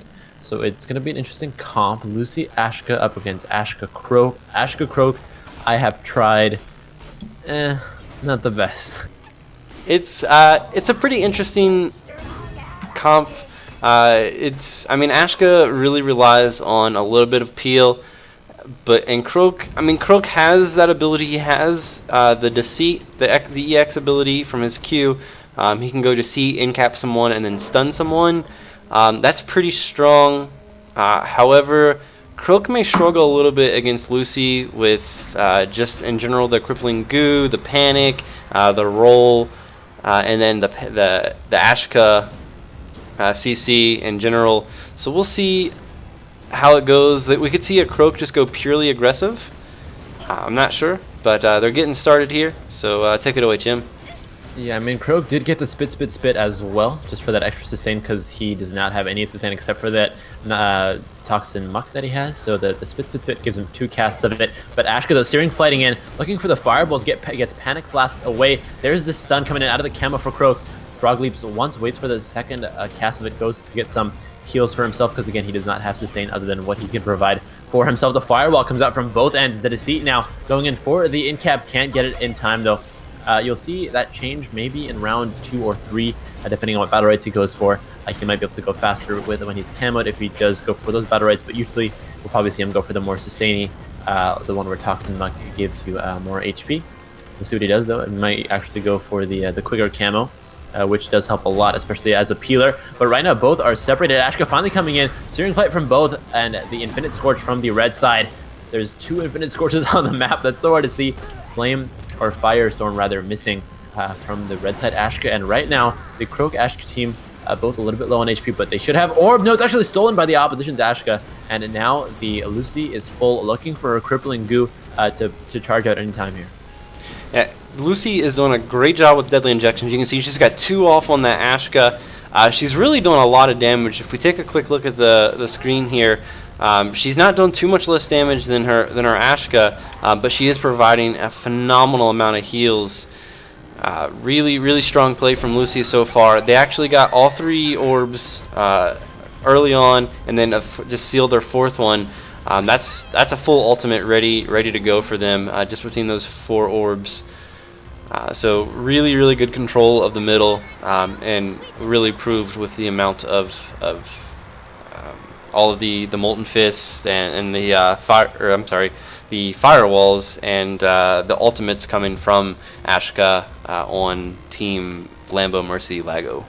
I'm not sure. Lambo Mercy Lego. All right, I'll go with that. Lambo Mercy Lego. We'll call him LML. And either way, Keep things I short. said the team name wrong. It's Skywing.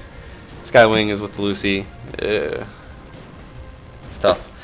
And they are claiming it is not on US East. Chim, I blame you. It may or may not be. Hopefully it is, and if it isn't, I can reset it.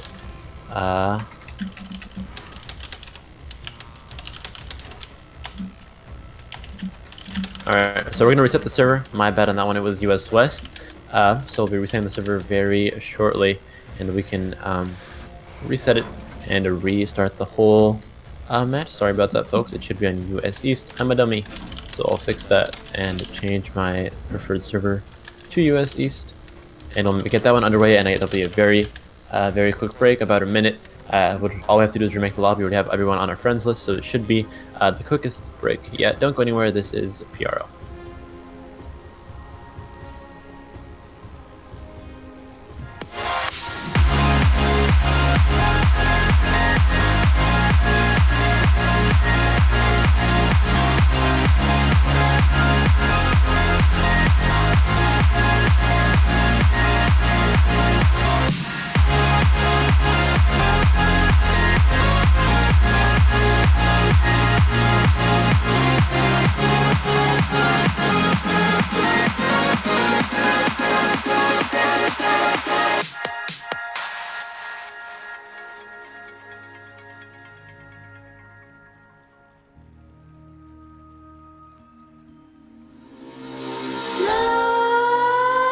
Nightmares creep while you and me repeat this bittersweet. That was quick, wasn't it? We are back.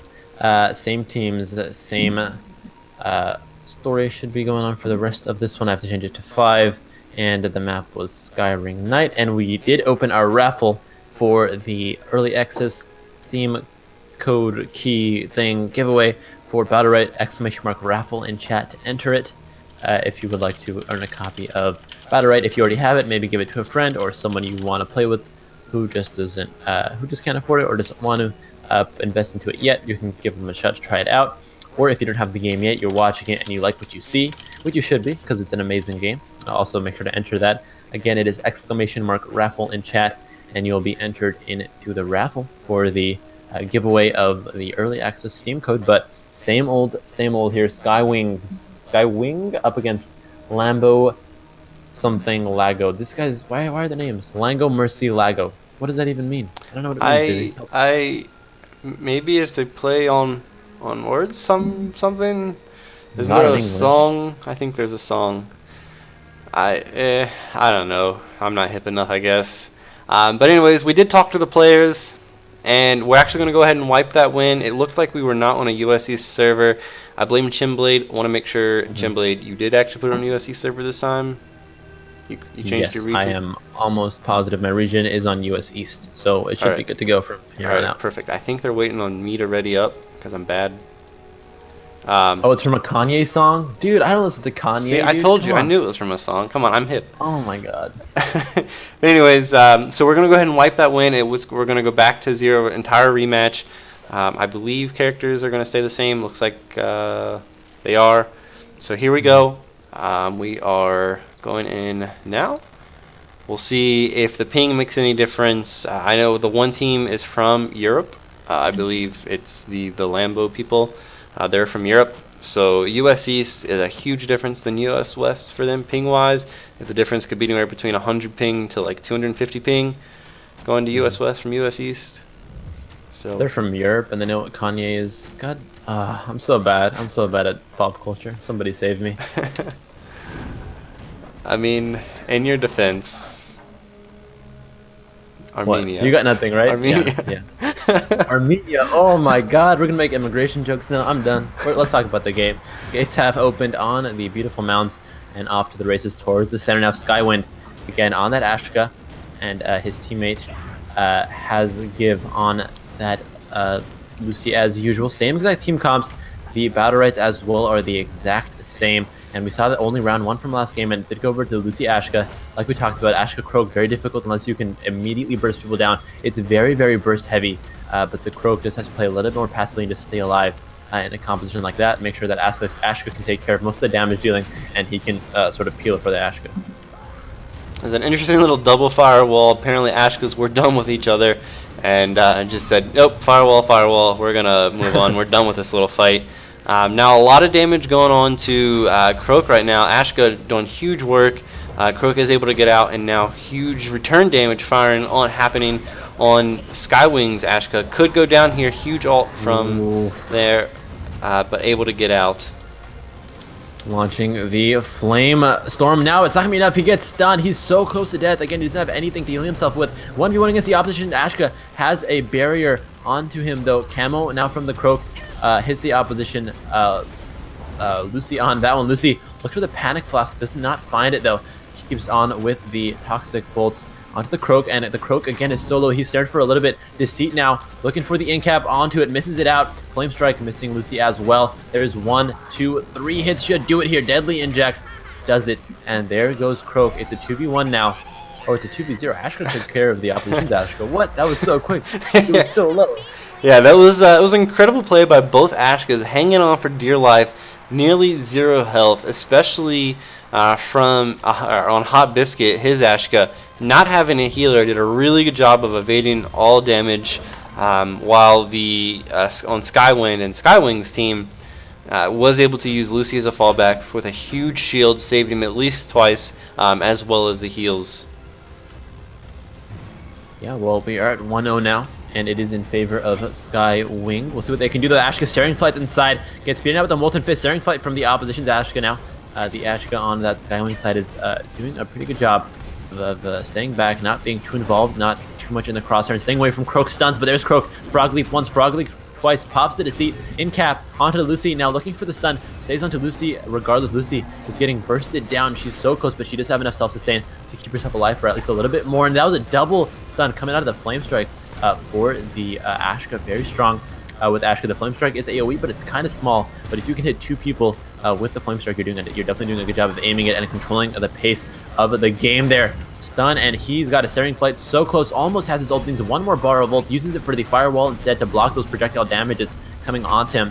And Noxious Lunge now from the Croak back over to initiate on the Ashka. Lucy, though, stuck back in that back corner, looking to Panic Blast. Actually gets a Panic Blast while he's Deceated, which just makes him go even further or even faster into that wall. And we're at a 2v2, a bit of a stalemate for a little bit, waiting for that orb to spawn before both teams use their abilities. Yeah, this orb could be absolutely huge coming from the Croak Ashka side. Croak getting halfway to his ult. Ashka already has his. Just use it on Skywind though. It looks like Lucy has a chance to get a free bubble or a free orb, and they do get it. And that is going to put them a little bit in a better situation. Both sitting about half charge, and Croak and Ashka sitting around 25%. Both about the same health.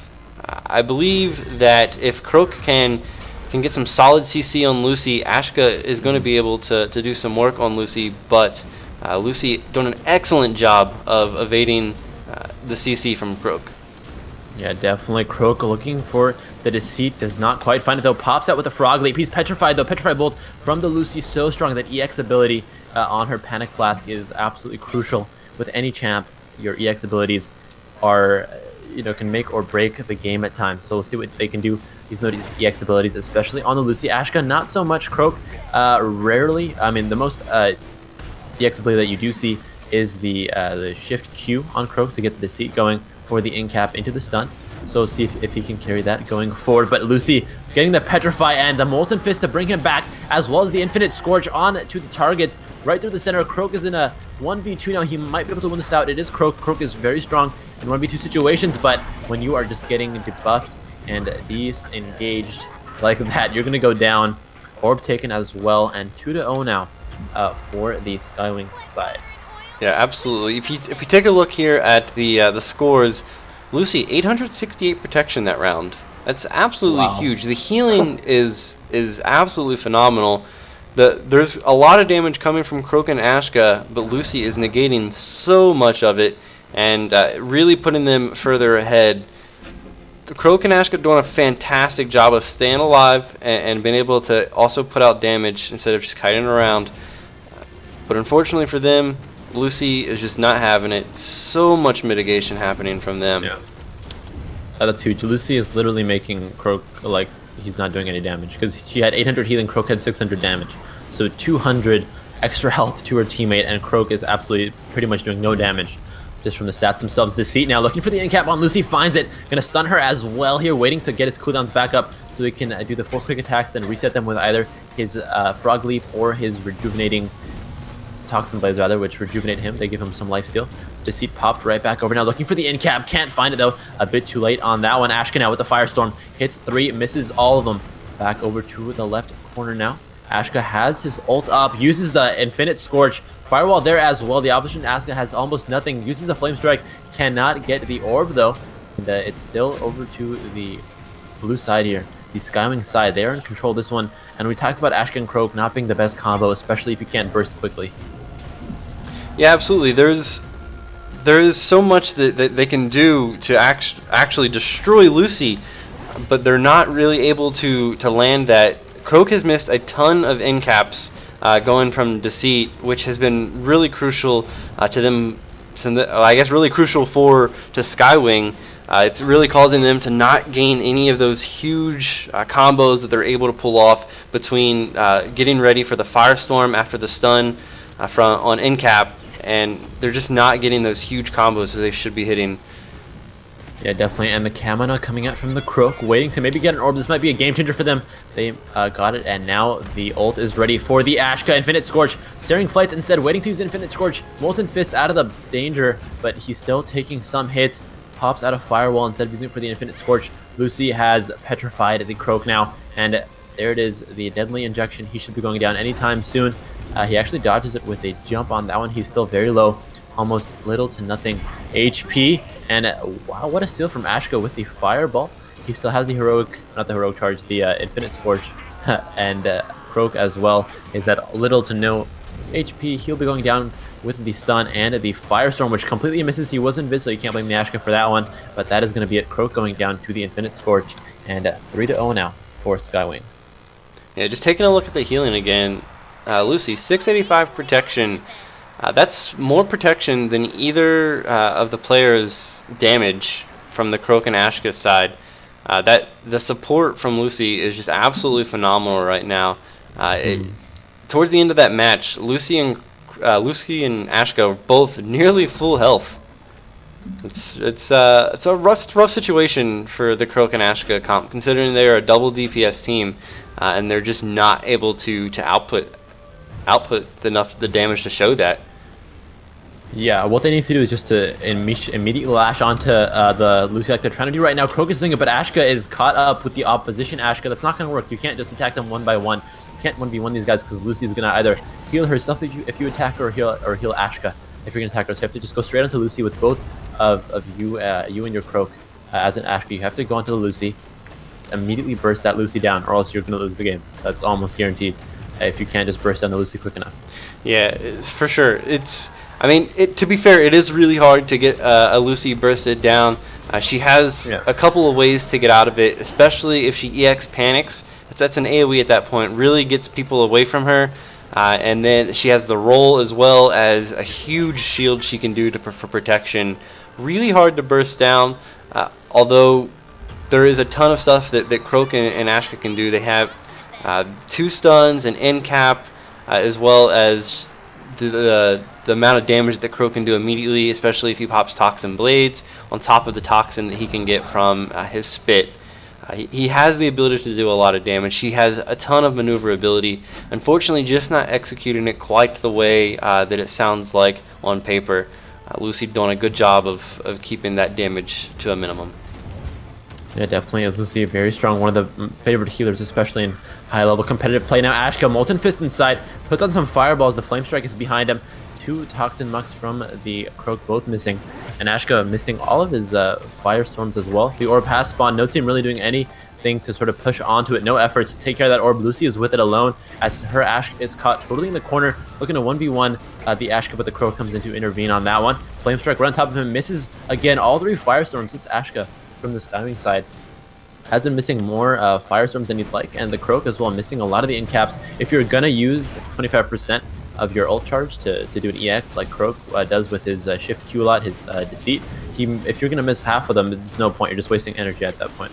Yeah, for sure. And that's really been the name of the game here so far in this series. There has just been a ton of missed opportunities coming from Lambo Murcielago that is really, really putting them behind, especially just wasting all of that energy, or charges rather. It's, as you said, that's 25% of a wasted ultimate, essentially, that they're not really getting able to use with a missed deceit. And then all the Firestorm missions from Ashka is really, really hurting them. Yeah, but the deceit miss from the Croak is just terrible. Like, as a Croak main, it's terrible to see that happen, because if you're going to use Croak like that with that kind of a build, focusing on your Q a lot to get those in-caps and stuns, so you can in-cap one stun and focus the other, you need to be lining those almost every single time. And if you're not, you're just wasting energy and wasting time you would have to maybe use your Toxin Blades to do extra damage and rejuvenate yourself as well. But Ashka now, 3 Firestorms all landed on that Croak. Croak is very low, as about 30% of his ult charge, jumps into the Frog Leap, goes to Deceit again, hits it this time on the Lucy, gets the in-cap. He's in a 1v2, he might be able to pull something out though if he can take the damage, but the barrier again is such a strong piece from Lucy, and it just can negate a lot of damage. We were talking about bursting down Lucy, which can be difficult, like you said, because her kit just has so much disengage and that barrier as well, the shield that comes in. So, I mean, what's the strat now for the next time they play against the same comp, because they're surely lost at this point? So if this, I were to say, if the same comp happened again, I think a big thing is maybe to actually shift, shift the damage. So grab some burst onto Lucy and then shift to Ashka, and see if you can kind of catch one of them off guard and kind of keep switching back and forth, burning cooldowns until they have nothing left, just to kind of keep placing damage, keeping them on the run, and so they have to focus more on disengaging and not healing. You know, if you're just following, you're not really accomplishing anything after the disengage. A big thing with Battlerite really is you have to be able to do damage and run at the same time. So if you're just following and not hitting anything, people are gaining cooldowns, they're gaining charges, they're gaining orb control. So you really got to be able to keep going back and forth without really faltering on outputting all of your damage. So as I said, really to wrap it back around, I think they really need to be able to split the damage and keep them on the run, burning their cooldowns for escaping until they can get a strong in-cap stun on one of them and just burst to their heart's content. Yeah, burst to your heart's content is what you want to do with the Croak and Ashka combo, like we've talked about so many times. The Ashka Croak, they're two possibly the most burstiest champions, especially Ashka. He can just totally destroy you with those flame storms. But that's going to be it for this round of the tournament. Heading into the semifinals next, actually, which is super cool. And we'll be announcing the winner of the raffle for the access key, for the early access Battlerite key after this break, as soon as we head into the next semifinals of this Battlerite 2v2 tournament. Again, don't go anywhere, and we'll be right back with the semifinals here at PRL.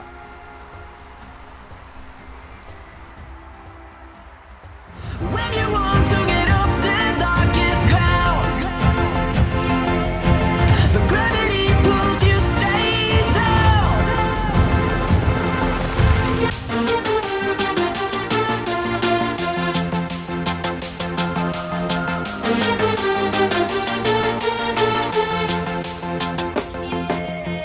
When you want to get off the darkest ground, gravity pulls you straight down.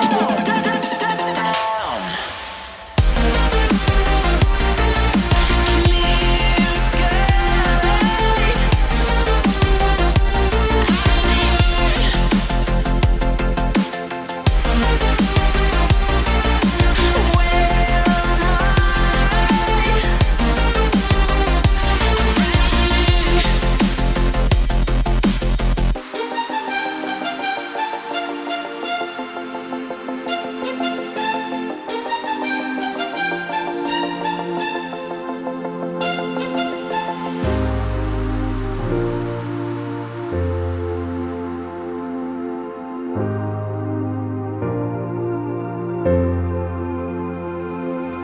Where when you want to get off that darkest ground, but gravity pulls you straight down.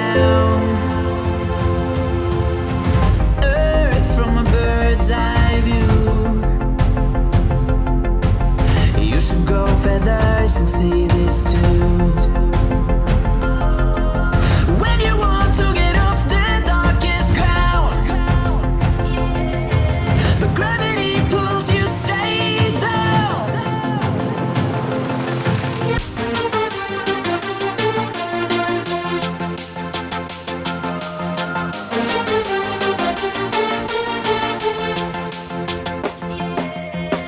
When you want to get off the darkest ground, gravity pulls you straight down. Clear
Rising with each beat that the music is bringing, we're flames in the fire that keeps burning. We're inviting the night in. Welcome, my heart so full, I'm devoting myself to the night. There's no motive, we're just listening, we're existing. Hearts of fire, we will dance all night. Young and free, we will feel the release. Eyes with light, we will see the dawn.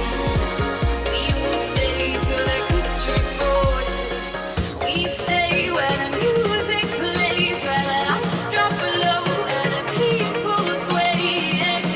We stay where the picture glows, where the crystal flows, and the lights on Ladies and gents, PRL is back, and you guys have 3 more minutes to enter that giveaway. We're going to be closing it up in 3 minutes. Again, it is ! raffle. We'll be announcing the winner after this next match, which is going to be the semi-final. Skywing continuing on with them from the quarters into the semi. Skywing up against Team OK, Exploits, and Democles. I'm going to go the Greek route and say Democles. So Democles and Exploits, 2 people we haven't seen yet today, but if they make it to the semifinals, they must be good. So definitely it should be a high-level competition going on here. Yeah, absolutely. I'm very excited to see this. I mean, we're in the semifinals now, Chim. It's got to be high-level play at this point. I mean, we're already seeing some really high-level play. We've seen Skywing already. We're following them here into the semis. They performed a very, very strong Lucy Ashka play.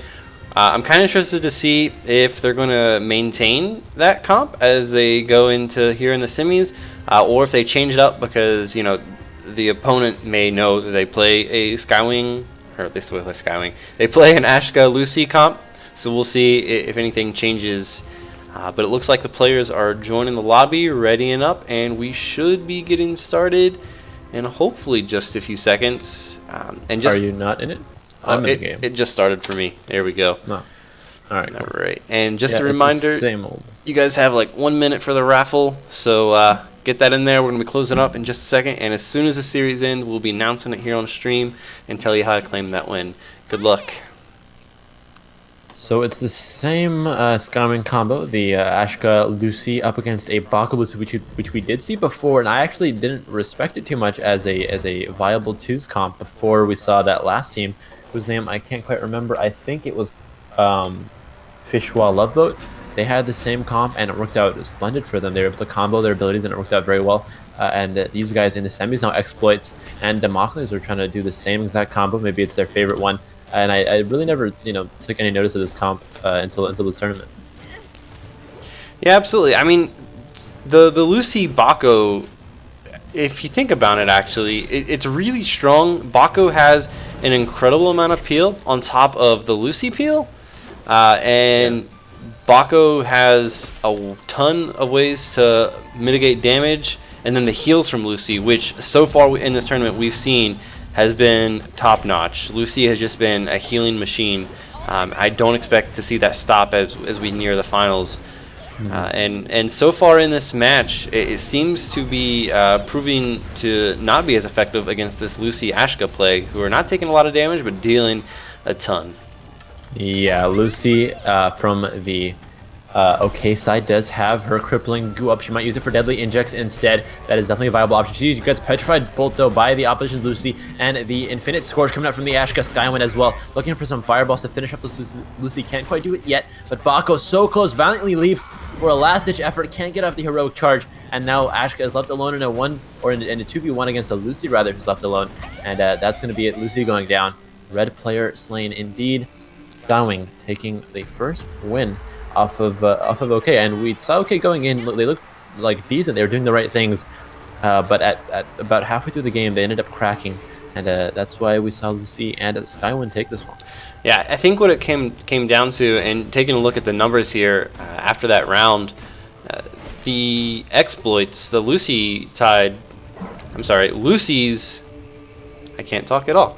Exploits, who played Lucy on Team OK, there we go, English is tough, didn't do a whole lot of damage compared to the Lucy that Dezian has given from Skywing. He did roughly 3 times the amount of damage, or 4 times closer than the other Lucy, but did just similar healing. So I think the Lucy needs to play a little bit more aggressive from the Team OK side. Definitely, and there's a shield rush coming in now, looking for the orb control. Good body block from the Bako. Bako is a bit more of a tanky champ, not too many real tanks in the game yet, but Bako is closer to a tank than any other champ I've seen played. And now looking for the heroic charge, switches targets immediately, sees the heroic charge cast coming in from the opposition's Ashka rather, and uses it as that Bako, looking for the impale on that wall as well, finds it, but the firewall does block off his blood axe on that one. Gets the another orb. This OK side definitely doing a much stronger job with the orbs, but they still ended up losing last round, and they're looking like they might be losing this round as well, as the Bako is so low. He's strong at peeling, but maybe the Lucy just isn't healing him enough. Bako really isn't disengaging at all in this team against this team. Ashka is able to kind of stay on the run as well as do a lot of damage, especially from his little passive AoE damage from his ult, just kind of charging through there. And Lucy from the Skywing side is doing a great job of making sure that she stays alive, as well as keeping Ashka a little bit of heals and dealing damage. I mean, taking a look at the numbers from that round, Ashka did an absolute phenomenal amount of damage. I mean, Bako did a pretty good amount too, but Lucy was able to keep him up through all of that, while Ashka was able to maintain just fireball after fireball of all of the damage. All the damage, and now he's on that fire mount, which we are giving away as the victory prize for the tournament, along with some $50 of money, so it should be fun. Don't know what they'll do with the extra keys. Hopefully give it to me, because I want that mount. But Bako now going in, gets petrified bolted though. Lucy just puts one more on, does not pop the petrify, plays it smart. This does enough damage to keep him in that petrify as she gets encapped onto that wall. And the red side Lucy coming out from Team OK is so low. This might be Skywind's chance to make a difference here. Misses his infinite scorch though, and now Bako rotates around right back over to the Ashka. Looks like they're going to be focusing Skywind now for the rest of this round here. Deadly injection is onto the Bako, and he's getting lower and lower as the game progresses in terms of health. Lucy Nizio pops the crippling goo, but rolled right out by the opposition Lucy. That roll you don't see used too much by the Lucys, but it's a big difference maker. Like if Lucy did get hit by that crippling goo, she would have been prone to so much more damage to come out from the OK squad. It's really incredible that how little that roll is used in general, just because it's really her only big movement ability, but she has so many ways with a pet to get out of danger with the petrify, the panic, and the shield, just to kind of walk away from things. She really her kit is absolutely phenomenal for disengage. Definitely is. And Ashka as well does have a bit of a disengaging kit. He's got a couple of stuns. He has that knockback from his Firestorm as well. Looking to put fireballs, though. The auto attacks coming onto that Lucy, who's juking him. Puts out a Flask of Bro, missing out on that one, though. And valiantly missed out by the Bako, but it goes into the ult. There goes Ashka. It's a 2v1 here. Team Skywing might have a chance. They're going to pick up this orb as well. Lucy is panicked away by the opposition's Lucy, and it's a 2v1 situation. The Lucy on the OK squad does have a little bit more HP, or on the Skywing side does have a little bit more HP, but it is a 2v1, and especially in Battlerite, power usually does come in numbers. Yeah, absolutely correct there. There's just so much synergy between the Lucy Bako that match. They did a really good job of peel and mitigating damage and able to do more damage in general. If we take a look there, Bako did double the amount of damage that he's done in previous turns. Ashka actually also did more damage in general, but the protection from Exploit's Lucy was top notch. 735 protection, absolutely shutting down Ashka, and they weren't really able to do anything against that. Lucy played a really phenomenal round, and I think this may be one of the first times we see something go a little bit past Game 5. I think most of the games we've watched have been pretty much 5-0s, maybe a 5-1 or 5-2, but not much more past that. Hopefully this is much closer. We are in the semifinals, so the teams should be getting much closer in terms of skill gap. Lucy dodging those firestorms of Bako initiating on the opposition. Lucy, both teams are a bit spread out, 1v1ing each other, and if Ashka plays against Lucy, he will probably win that one out, but Lucy has just so much self-sustain that she can, like you like to say, mitigate most of that damage coming in with her shields and her heals, and disengages as well. Molten Fist knocking Bako right back out, but now he rotates onto another target. You don't see this as much in 2v2s, especially you see it more in 3v3s, but switching targets of who you're gonna focus is very important, especially if you're the one making the shots. Yeah, there's a big thing with the switching targets from Bako, actually, the heroic charge. He's actually able to play really tricky and switch targets very fast. When he sees that heroic charge, someone could easily avoid that. He's able to rotate very quickly, and that's a huge thing for Bako to be able to do.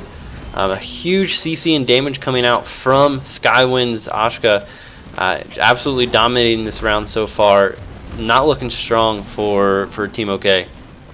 Yeah, the barrier comes in from Lucia's last ditch attempt, and the bulwark as well, throwing some axes to maybe get some healing, but that's going to be it. He uses R for a shield, the war shout, and that is it. 4-1 now, or 3-1 now rather, for the Skywing squad. It was a bit closer than the other rounds that Skywing has won, but overall Skywing is doing a much better job playing as a team here. For sure. I mean, there's still a possibility that the Team OK has the ability to take this into a couple more rounds. I don't think they're going to be able to come back from this, though. Ashka is really dominating the damage, as well as making me dizzy watching his camera. But he is just absolutely doing a phenomenal job of outputting a ton of damage, as well as staying relatively safe and relying on his Lucy to keep him alive.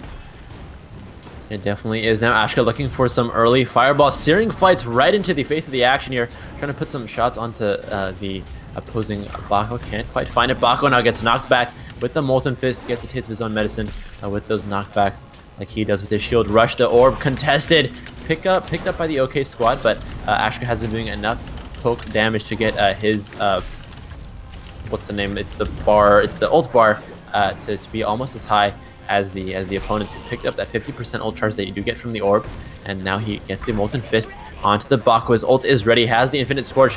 Searing Flight's in, looks to get behind to flank them and hit both of them with the Searing Flight. It works out very well. Scorching, Infinite Scorch works out for him, but he gets valiantly leaped on top of, and now encapped onto that wall. Uses Searing Flight yet again to escape. Has Molten Fist up, might be able to use it here for an escape or an engage. We'll see what he goes for. Has it up, not used yet. He's encapped, needs to use it quickly. Goes down. The barrier and the bulwark both up for these guys. They should have this round here. Okay, we talked about, or I did at least, talking about how much Skywing was playing as a team.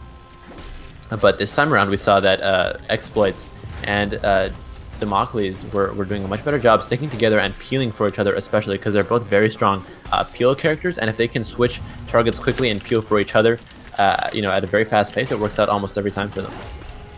Yeah, Ashka definitely, I think, made a little whoopsie by going all the way up top and kind of isolated himself away from his Lucy.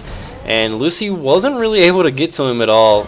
Lucy was kind of trapped between the opposition and couldn't do much. Ashka ended up jumped back down towards mid in sort of line of sight of his Lucy, but then immediately used his Infernal Scorch to go back up and again isolated himself. And Democles and Exploits took advantage of that, pinned him against that wall, and 50-0'd him on top of the barrier from Lucy. It was really just sort of a bad positioning on Ashka's part. Yeah, positioning is obviously a huge thing in Battlerite. It's pretty much like any MOBA, but with just team fights. And if you've played MOBAs, you know that positioning is pretty much step one for learning how to team fight.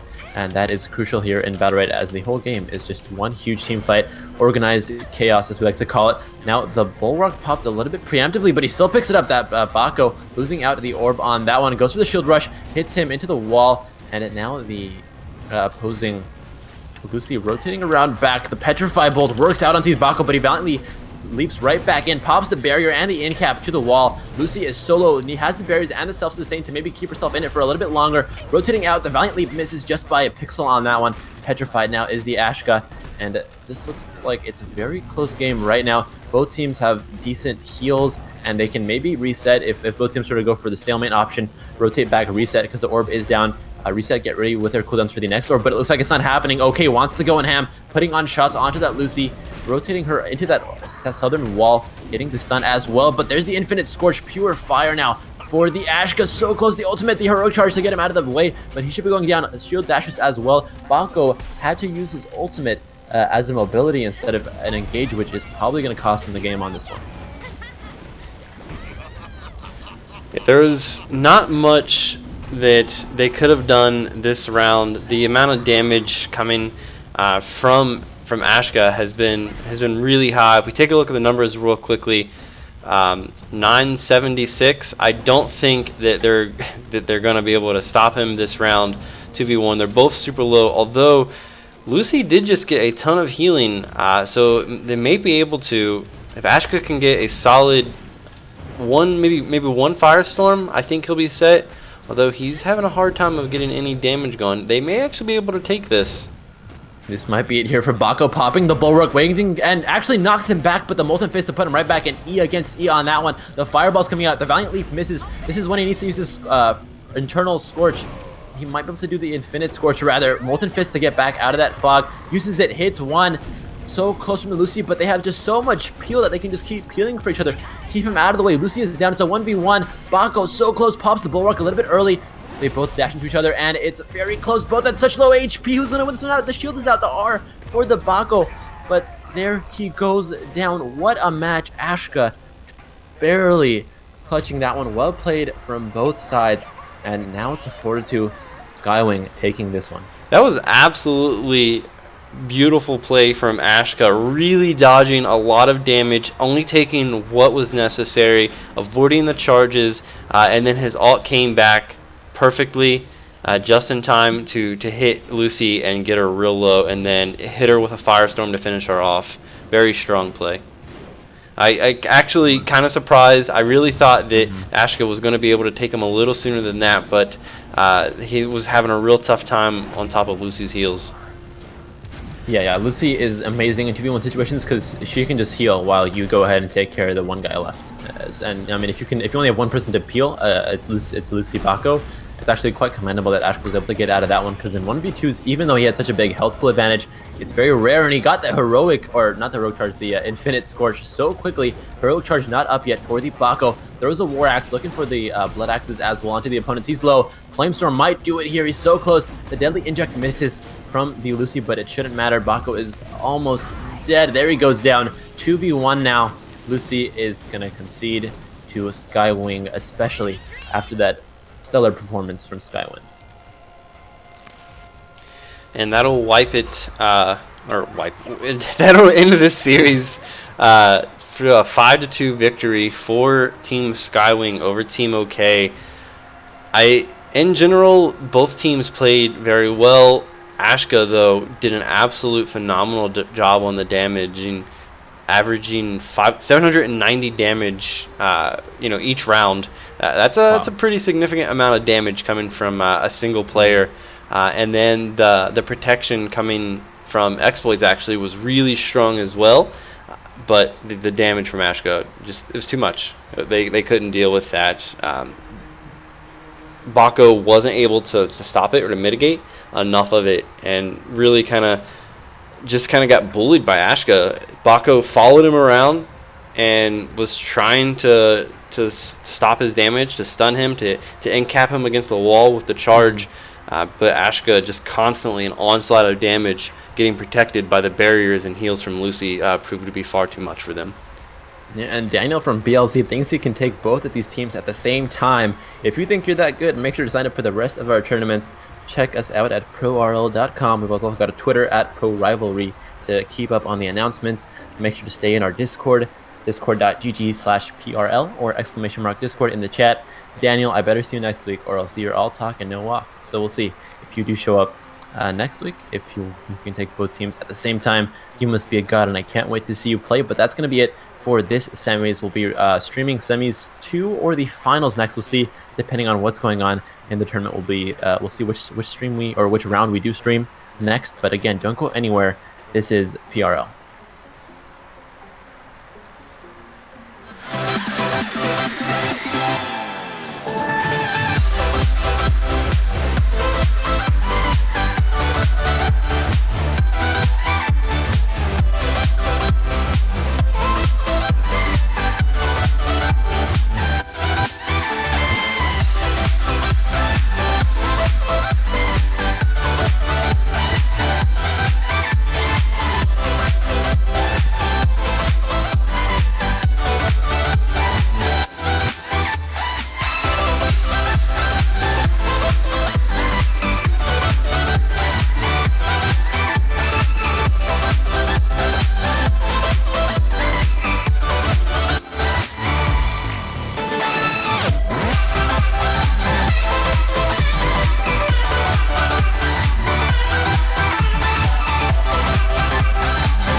Back from the dead.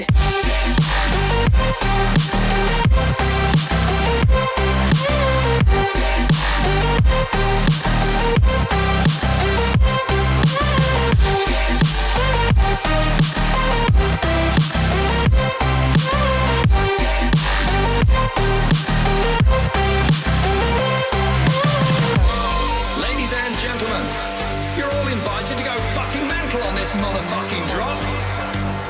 The countdown has just begun. Are you ready?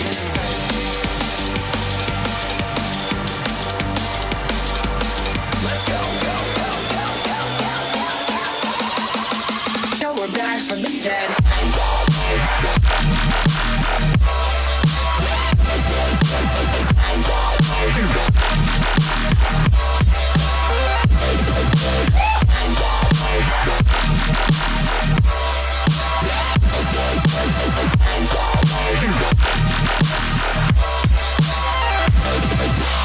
We're back from the dead.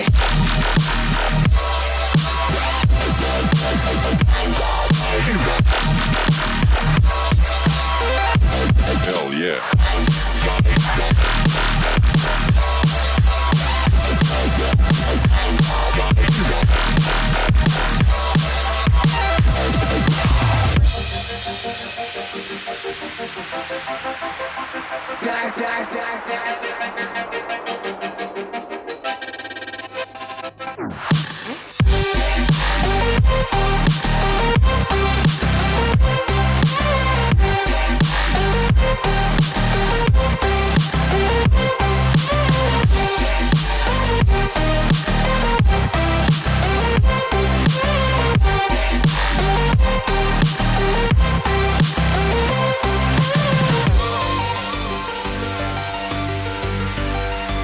We're back from the dead.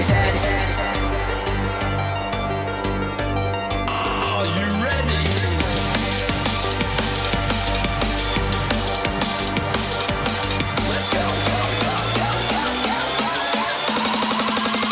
from the dead.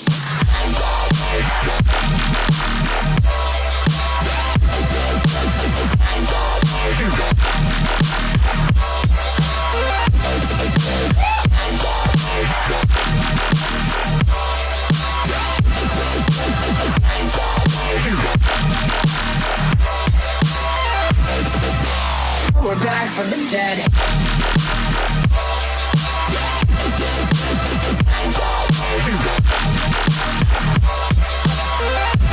Hell yeah.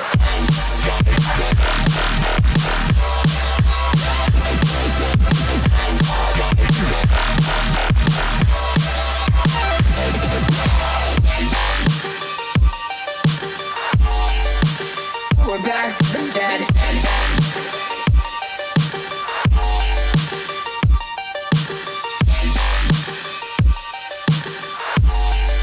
Back from the dead. Back from the dead.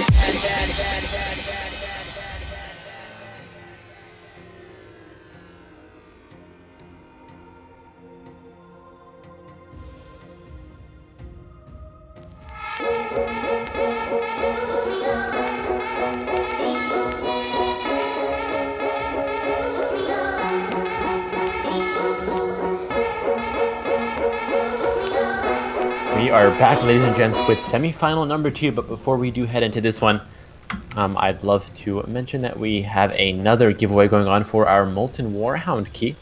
Same exact thing in chat. I think it should be exclamation mark raffle. Correct me if I'm wrong, Doobie. That is I correct. think we're going with, yeah, we are correct. Exclamation raffle in chat to enter this one. And the winner of our early access Steam giveaway for Battlerite was Obligatory Ham. So thanks so much for entering and congrats to him.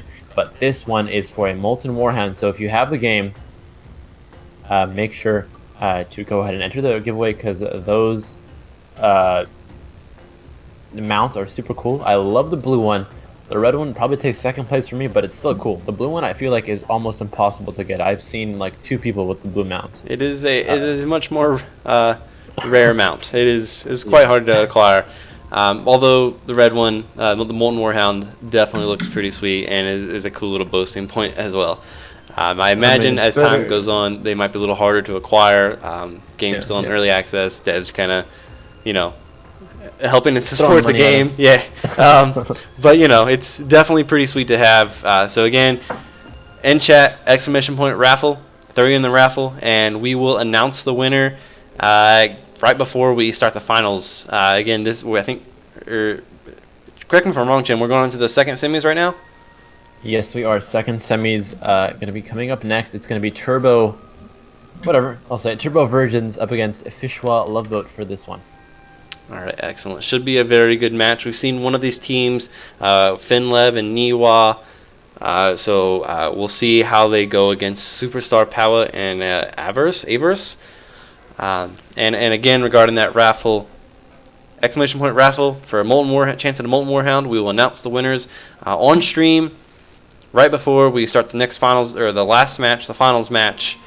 So stay tuned, and hopefully you'll win something. Good luck. Good luck, have fun, boys. Just like in the beginning of Battlerite matches, waiting on Averse to set up the map, I believe, is all that's left, because they went through the ban stage in chat, which is kind of cool.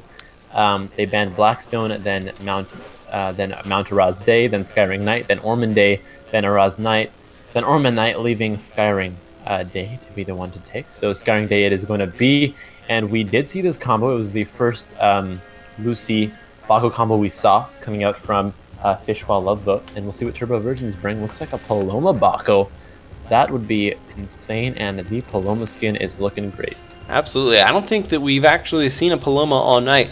Paloma recently got nerfed, so we'll see how that goes here in today's tournament for PRL. It's been interesting. Lucy has definitely been the go-to support choice. So to see a Paloma is interesting, especially after that nerf, as I had mentioned. However, this Paloma looking mighty fine with that skin from both the cloak and the little pixie thing skin. What is that, a pixie? It's called a pixie, right? Pixie, yeah. Her R is called Pixie, which spawns a pixie that mimics her left click, which is called Spirit Bolt. Soul Bolt? I think it's Soul Bolt. There's Her things are the worst. I don't understand.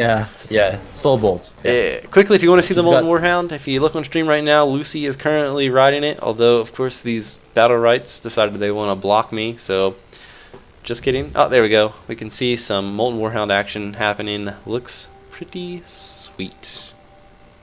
Love it. And interesting matchup. Baco has been more and more played the further we've progressed into the tournament.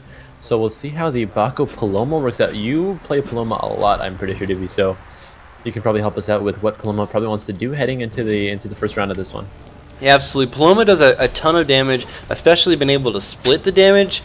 She can link on her Soul Bolt. She can link and do 50% of the damage, especially if she can mimic. It's damage to both oppositions and just do an incredible amount of damage. And then she has a ton of bursts, been able to pixie and get the wolf off. So as long as she can keep damage up and hit a couple heals on Baco, who is already proven to be able to mitigate a lot of damage, they should be able to be in a good position to stop this. She has that other side ability that really lets her escape or lets their Baco escape from any dangerous situation, makes them immaterial, and increases movement speed. We'll see what happens. This is semifinal number 2. Again, whoever wins this first to 5 does head into the grand finals for today for a chance at the prize pool. So if you guys are here for Turbo Virgins, give them some Kappa Prides, pun intended. And if you're here for the other squad, the Fishwa Love Boats, give them some regular old Kappas for these guys. We'll see who you guys favor in chat. But Baco is so low coming up from Turbo Virgins. If he gets destroyed this quickly, he might not be a Virgin anymore. Let's see if he can stay alive, though. Lucy putting on some Toxic Bolts. There's the Deadly Inject. Should be popping anytime soon. Baco goes down. The ult from Paloma up as well. The Ancestral Spirit. And probably not going to be enough. Paloma in a 1v2 situation. What do you do as Paloma when you're in a 1v2? Honestly, you burst someone really, really hard. That's really your only situation, like the best situation you can be in is if you can pop an ultimate, or even actually, if you don't think you can catch someone in an ultimate, you can pop a pixie, pop a wolf, and try to just go full on destroying somebody. You can do a lot of burst damage, especially with the pixie. And that's really your only hope is just to be able to hit a lot of damage really fast and kind of bring it down to 1v1. Paloma is really strong 1v1 with being able to hit snares if you take that first trait that allows you to hit the 1.2 second snare, and then just been able to kind of move around, a ton of mobility, been able to also other side to get away from things. That's a good point. Or you could have gone with Stand Still and Die. That's an option that was brought up in chat. That also works out, which is pretty much what she did. But Baco now misses out that shield rush, gets in cap through the wall. Both Bacos taking that wall slam Battlerite, which is the most popular. I have seen other Battlerites go round 1 for Baco, but usually it is that one to get those in caps and extra peel for your teammate, especially when you have a Lucy on your squad or a Paloma healer like that. It's great to have a double peel kind of team. One heals, one peels. That's the name of the game for both these sides. In cap onto the wall, the barrier comes out for Lucy as well. I almost called her Paloma, and she is almost destroyed. She needs to mitigate some of the damage, do some heals, get some berries up, but she's so low. She'll be going down anytime soon. Looking for the reverse, and both of them synchronized swimming there from the Bacos to get the synchronized Valiant Leaps and the in-cap from the Baco onto the opposition Baco. But I mean, although I'd have to give this game over to Superstar, I think Ainlev wins the Baco contest for looking the best, because that skin is so cool. Absolutely. The skins on Baco, especially that green shield, oh man, really gets my jimmies rustled. Oh man, okay. Not a turbo version anymore, huh? There goes the opposition's Lucy, though. Now it's a 2v1. Other side popped, and the good-looking Baco looks like good looks are not all it takes to win here in Skyring Arena. He goes down 2-0. And this is interesting. Game 1 or Game 2 taken back for a 1-1 tie here by our lovely Virgins. That's that's quite exciting. As I said before, we haven't actually really gotten to see a series go the distance in terms of getting past like Game 7. I think I don't. Correct me if I'm wrong. I don't think we've seen anything up past Game 7. I think the last match they took it to Game 7. But I would really like to see something go all the way to Game 10, especially we're in the semifinals now. The skill cap for this is pretty open. Although making it to the semifinals, we're seeing some higher level play. So hopefully we're going to see the skill kind of collapse and be a little bit closer and see some elongated games. And definitely, hopefully, because the quick games are fun to see, but not the best for the viewers or the casters, because we have to see the close games. Then the Bako pops his own shield, the war shot from the opposition. Bako might be coming out. He has the heroic charge very quickly. First ultimate to be gained in the game. Goes into the opposition. Bako get the wall slam, but responded with a wall slam of the more handsome Bako zone. And trying to toss those blood axes, not quite working out. Has to valiantly leap out of there, but the goo hits both. Oh, that's his own team. Rip. It only hits Bako instead, and the Paloma looking to put some of those soul bolts on. I totally thought Lucy had 2 people gone with the crippling goo, but it was her own, so she did almost nothing with that one. Yeah, there's something I haven't really seen with this Paloma so far. She has it's her space ability, and for some reason I can't think of the name. Spirit Guide, I think. Yes. She has the ability to teleport. Essentially, she can throw a version of herself across the screen or to an enemy or ally in a 6-dome, and she can teleport to them. I haven't really seen her use it that much. She can use it very aggressively or very defensively, trying to either get away or put herself into a position where she can burst somebody. And it's very situationally incredibly strong. And it's not something that I've seen her use that much. There she used it. She actually used it as an EX ability to trade places with Lucy. Not sure what she was trying to accomplish in the 2v1 situation with trading places. But I would like to actually kind of see her use it, especially with the EX ability, being able to swap places with an enemy to get her Bako out of trouble. Yeah, that might also combo really well with Bako. If Bako and Paloma are close to each other, maybe she can swap and bring somebody near the Bako, and Bako can just immediately stun them and cap them, whatever he wants to do with his beautiful fat self. But it's 1-2 now, and Fishwa Loveboat is leading the charge here out of the gate, going towards the center. War Axe comes out, or Blood Axe rather, comes out. The War Axe is the melee one. The right axe is not, and the stun immediately onto the options. Bako, other side there to help. Other side there from Paloma to help her Bako come out of that one. And the Valiant Leap, double time from both Bakos, missing out on both their initiates on that one. Bullrock comes out to negate some damage, reflected right back. Who took that orb? I believe it was Turbo Versions. I didn't quite see, but I'm assuming it's Turbo Versions because they do have the bigger bar on that one. Yeah, that was definitely Turbo Versions getting a very clutch orb there. Both of them getting very near their ultimate. Actually, Bako just got his. Could be a huge push. Pushed the opposing Bako into the wall. Didn't really get much out of it though. And it looks like Paloma using her charge to throw some pixie damage. Also not really getting much out of it. Yeah, Bako is hit with a deadly injection, going to be going down momentarily. And the cool thing about Paloma is that her auto attack, so to speak, her soul bolt, it both heals and damages, which is super neat. Which means that she has room for an extra ability, because a lot of other healers, they have one ability to heal, one ability to do damage, but for her she has 2 that can do the same thing depending on who you target, which is really neat.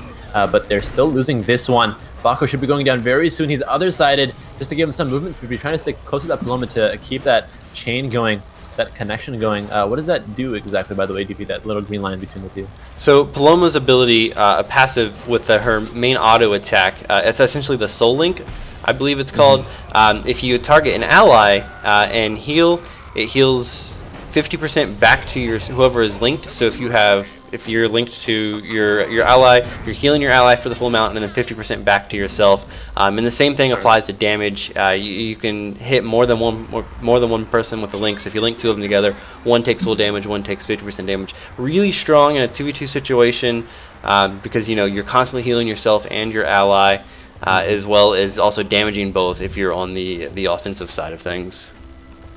Interesting. So essentially, her auto attacks can stack, because she does have the soul bind, which is the same thing but for the enemies, and it deals 30% extra to nearby, or 50% reduced healing to the enemies. So they can sort of stack, and her healing also has a cap on it.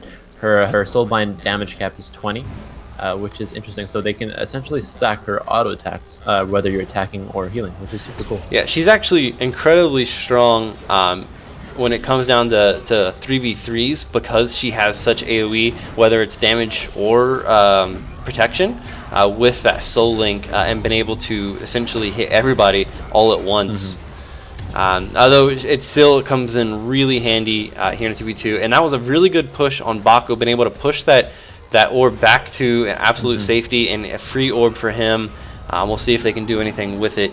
Both players going on a 1v1. Baco taking Lucy, and the other Baco taking Paloma. Looks like Paloma lost that battle though, and which is going to in turn mean the Baco on Team Turbo Virgins is going to lose that, bringing this to a 4-1 for Fishwa Loveboat.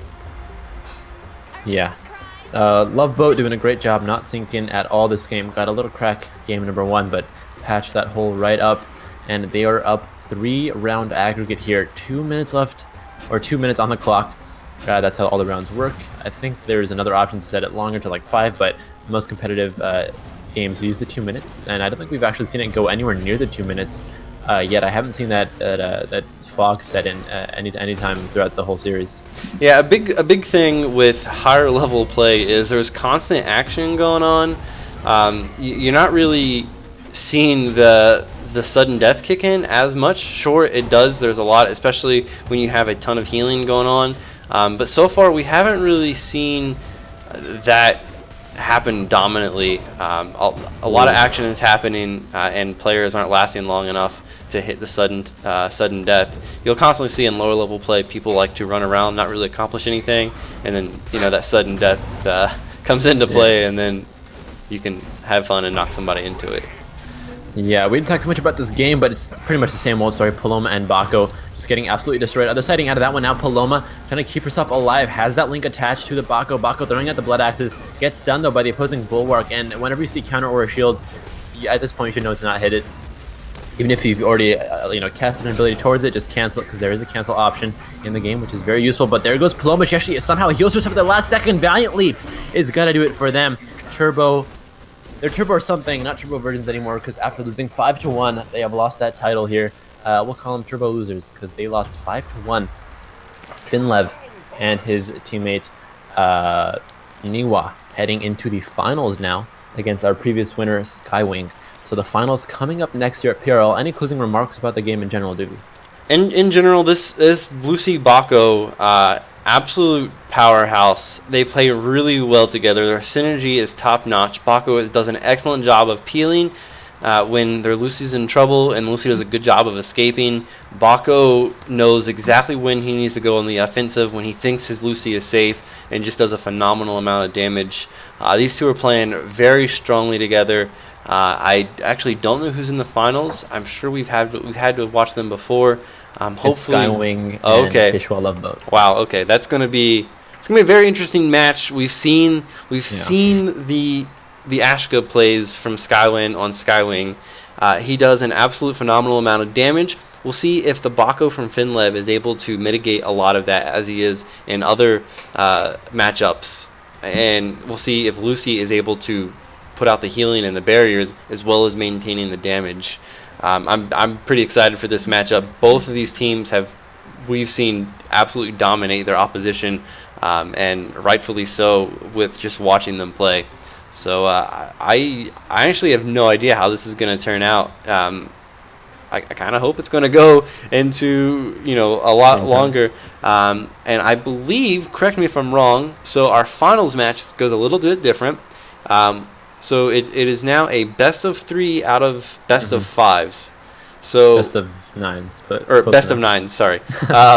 Yeah. So we'll end up going a minimum of at least 15 games between these two. And 10.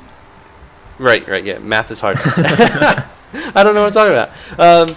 So yeah, it'll be. We'll see a lot more games, and they are allowed to change comps between. Are they not? Yeah, they are. Okay. They're allowed to change comps in between the 2 games minimum that'll happen, the 3 maximum that can happen. Yeah, so we could see something to. We could see them go head to head, and one of them gets absolutely dominated, and then they change something up, and they want to change comp to see if they can adjust. So that's a huge strategy going into this finals match. Been able to adjust if they lose the one of the first best of nines. I'm pretty interested to see if that happens, or if they just stick with the same comp and try to just play a little bit differently.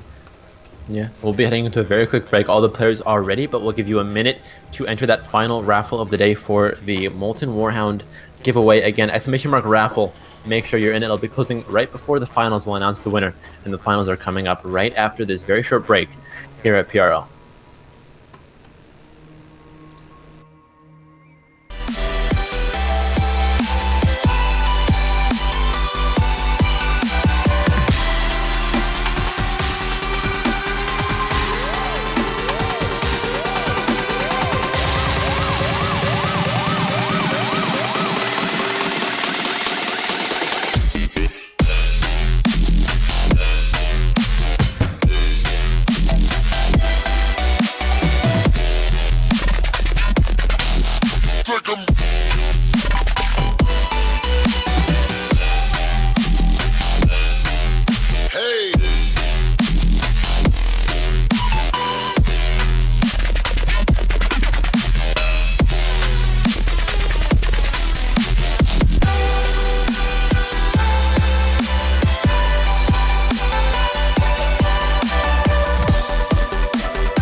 Ladies and gents, we are back, and the winner is D3W1LL.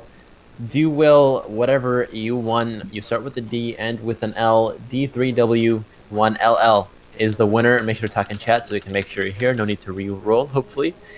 So say something in chat.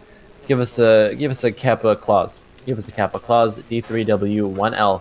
You have won the raffle. Congratulations. You have yourself a hot and spicy new mount. So congrats on that one. And finals time, Doobie. I am hyped. Turbo versions. No, that's a joke. I'm kidding. It's not turbo versions. It's Fishwell Love Boat up against Skywing. Yeah, this, as you know, we kind of touched on this right before we closed out that last semis. We've seen Skywind absolutely dominate with Ashka, and then the synergy coming from Finlev and Niwa with the Lucy Bako has been really strong. I'm kind of putting my bets with Skywing here. That Ashka play is incredibly strong. With the Lucy heals, it's really dominated their opposition every time. But at the same time, Finlev and Niwa just really playing well together, knowing when to go to defensive to offensive and then back to defense when Lucy's in trouble, and their Bako has been blocking an incredible amount of damage. So we'll see how it goes, but I really think that Ashka is going to be the playmaker here, and can take the victory. And I think we are just about ready up. We are down to just one player left to click the magical big orange brown button thing. Oh no.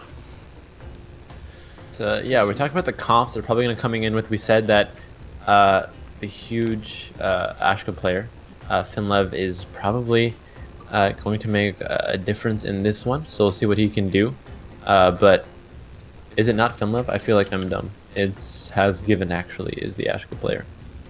No, he's not.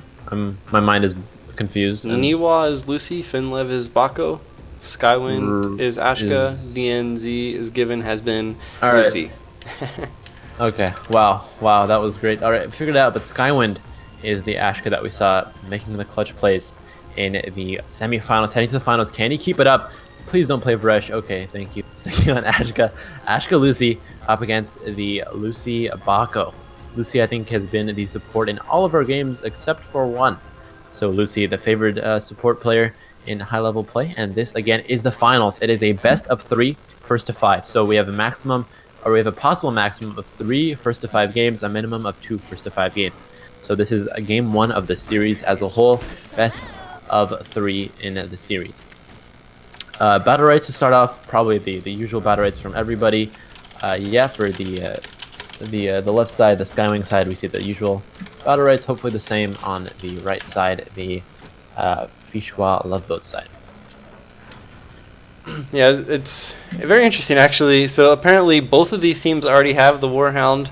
So I guess they're playing for $50. We'll see what happens. But here we go. Finals commence. Finals commence, and Ashkan looking to put some fireballs onto that Bako. Can't quite do it. Bako gonna get healed up and pops a Blood Axe onto the opposing Ashka as well. Ashka just dives into the Searing Flight, comes right back out though. There goes Bako, valiantly leaping in, looking for the shield charge. Doesn't quite find it. He's panicked into the wall. Can't do much for his team until now, popping that War Shout as well for the shield. Lucy.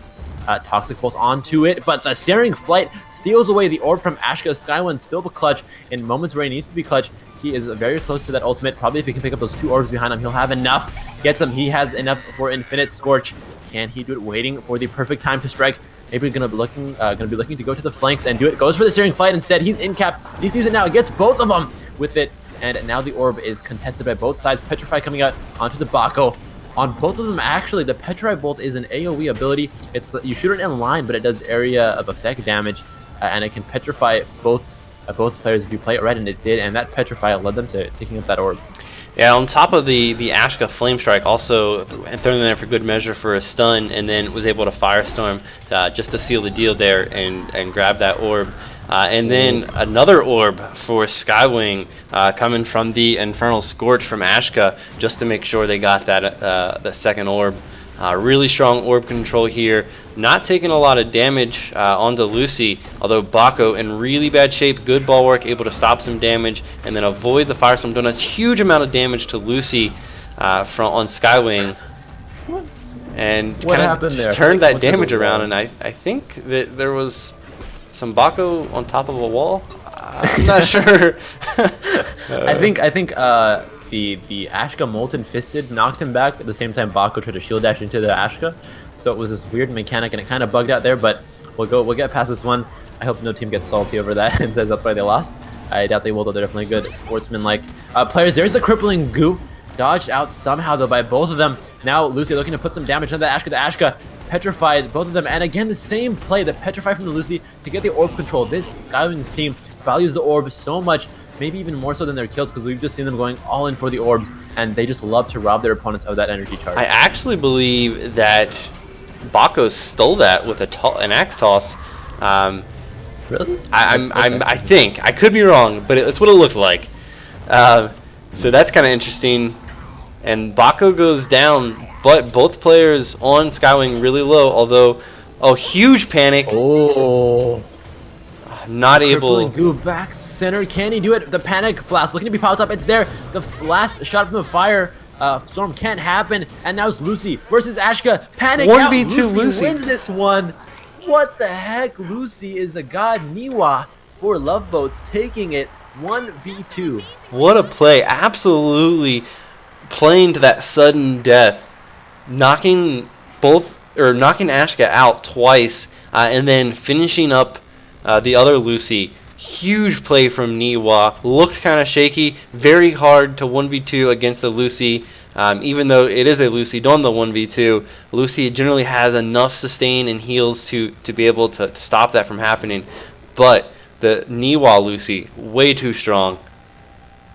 Insane. When you have abilities like Petrify, or not Petrify, Panic, knockbacks, in-cap, stuff like that, if you can use it with the environment when that fog of war does start to settle in and it is sudden death, it's amazing, and it makes for amazing plays. Hopefully somebody clip that. Free karma on Reddit. Hello Reddit. We'll see what they do though. Popped over now from the Ashka. Popped an early flame strike, and he's in-capped on the wall. Has the steering flight out of the danger. Good dodge as well. Skywind and Niwa, the two clutch players for these sides, and clutch is an amazing thing in all esports, just because you can make last minute stuff at times where you feel like there is absolutely no hope for one team. The opponent can come in and do something insane out of their minds. But now the Baka going ham on the Lucy. Line of sight lost between the Lucy and Ashka. Finally see each other for just a bit. The firewall popped out by the Ashka, looking to put those firestorms onto the Lucy. Gets it as she's ignited now, and the Bulwark comes out from the Baka. Deflects some of those fireballs. So close. Ashka almost has his heroic charge, or I mean, heroic charge comes down from Baka, and Ashka almost has his ultimate, his infinite scorch. Needs a couple more hits.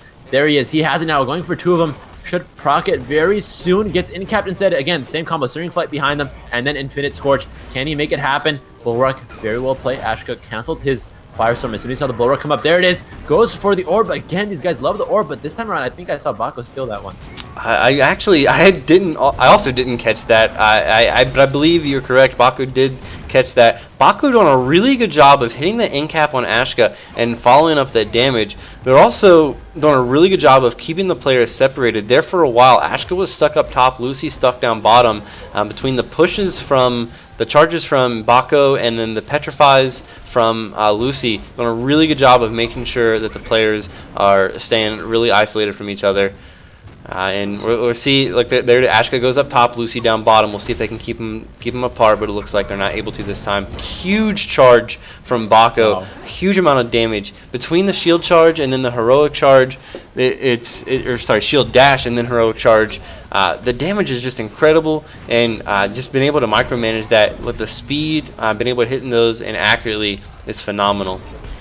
There's no way Skywind can come back from this one. He's down 2 games now. Going over to Niwa, and Finlab doing a splendid job. That round 1 clutch from Niwa as well was what's putting them in the lead right now. They are up 2-0. It is a first of 5 and a best of 3, so it's not game over just yet for the Skywing squad. They're doing a very good job, and we talked about how usually you see it go past the 2 minutes into that sudden death with the amateur teams, but when 2 teams are so close like this, we see it go into sudden death as well, because they're so good at just sustaining each other, and the games end up being much more elongated. And it's leading to some really good battle rate. Yeah, absolutely. I mean, they're so good at mitigating damage, avoiding things, predicting shots, and then just making sure that their effective health stays as big as possible. So just taking a quick look at the numbers before we get into this match. Actually, we're already in, but Baku did 880 damage that round. That's nearly as much as the other 2 players combined on the opposing team. Wow. Just an incredible amount of damage coming from Baku. Really good at being situationally aware of where he needs to be to either doing damage or protecting his Lucy, and so far it seems that Ben on the offensive is proving to be very effective for him so far. Oh, the Valiant Leap gets rather dodged by the Molten Fist, and now the Firestorm missing on that one. The 3rd shot cannot come out because the Panic Flask from Lucy, they're in control now. This time we might be seeing the Love Boat getting the orb, but I saw Asher come in with something on it. Again, very difficult to tell. I feel like if they made a better animation so you could see who got the orb, it would be much easier, especially for viewers and casters, but still, it's an amazing game so far. Love Battlerite and everything part of it. This is the finals. Again, game number 3 of the first series in a best of 3. The Infinite Scorch came out from Ashka a bit preemptively, a bit early. Petrify now onto 1. They're trying to focus down the Lucy. Can't burn her down, the Firewall as well, but Bulwark is going to be popped up very soon here. He's low, so the Bulwark is going to be his clutch ability here. Comes in with the Valiant Leap. Needs to get out of this one. There's the Bulwark. Rotates it right back over to the Ashka and keeps that one in total control of the Baku. We've been seeing it do. The Baku is doing this a lot. They use their shield dash to take care of the orb and sort of take it out of harm's way so the opposition can't do anything to it. Yeah, that was a really good shield dash on his part. Actually pushed the orb away and caused Ashka to miss his hit, and then he was able to take one little left mouse button click and finish it. Although Skywing's still really high on health, Not sure that they're going to be able to do something. There's a huge panic and a huge deadly injection. Bako in a good position to do some damage, but a barrier from across the map able to get Skywind out of harm's way. Although Skywind sort of in an interesting position, but really good Firestorm control, able to hit one player into the wall and then hit Bako away to keep himself in a safe position. Oh, that orb was so close. The orb, is it just smart? Does it go invisible sometimes? I've noticed that it happens that it goes invisible once in a while. Might be a bit of a bug, but I have seen the orb go invisible. Might just be on my side, but I have seen that happen. I think it happened there for just a moment. Skywind now has a full charge of Infinite Scorch. If you can hit both of them, maybe Searing Flight behind one and go for both of them. There's the Firestorm though to knock Lucy out, and now the Infinite Scorch should be coming momentarily. They're both in a line. Needs to line it up perfectly. Gets both of them. Infinite Scorch down. Skywind MVP for this round, surely. Skywind did an absolute phenomenal job at controlling his character and controlling the opposition's characters. All the displacements between the knockbacks, the stuns, and just moving himself into an opposition. Really, really strong Ashka play. Honestly, you couldn't have asked for a better Ashka in that situation. Especially really utilizing the Firestorm knockback, positioned himself in between both of the enemy players, and Firestorm to hit one player, immediately go 180 degrees, hit the other player before the Firestorm goes off, and knock them back, and kind of keep himself out of harm's way while being able to do damage. Really, really, really smart and strong play. Yeah, round 4 now. 2-1. Skywing came back very strong in that third round. Heading to the fourth now. The games have been a little bit longer, which is amazing to see. They're both so smart. It's like a very fast-paced chess match. Sort of all their moves are calculated. They're able to do just what they want, and that's what makes for a good Battlerite, when you know what you're doing, and it's just about who can do the things they want to do better. As simple as that sounds, a lot of times when you see the more amateur teams, they're just sort of pressing buttons and hoping for the best. But it is not Street Fighter. You can't do that. And again, the shield dash over onto the orb, allowing Finlev and his Niwa Babe squad to take care of that orb. And Niwa has been doing a splendid job on that Lucy. But there's the in cap now, looking for the Blood Axe, finds it. Valiant Leap missing a bit, just puts himself in between two, caught in a bit of a banana. Putting him all the way across though, gets the heroic charge and the shield dash to keep him out of danger. And one thing I've noticed from this Bako for Lev is that he is very good at using his shield dash to disengage. A lot of times you usually see the Bakos using the shield dash only for engage, but he can use it for disengage when he needs to, and he's able to switch targets by sort of keeping his track on the cooldowns for both his Valiant Leap and his shield dash. Yeah, absolutely. This Bako knows exactly when to disengage and to engage. I've been saying it all tournament so far with this Bako. Finlev is a really smart player. He knows when he needs to back out to protect his Lucy. He knows when he needs to back out because he's in trouble. And he knows exactly when he is able to get in there and then just swing his little axe until he can't swing his little axe anymore. He's a really, really smart player.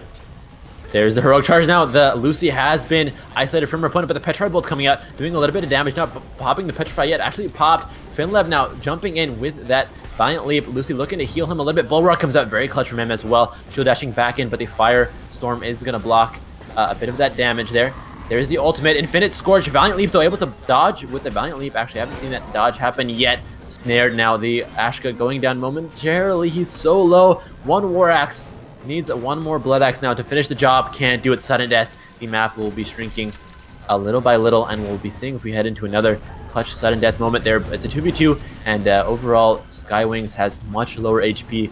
Their pool is much smaller than their opponents. The orb taken out by the red squad, and Bako now jumping into the Valiant Leap, but Searing Flight's right out. The Ashka doing a good job to keep himself in it for as long as possible, doing some damage. There goes the Petrify.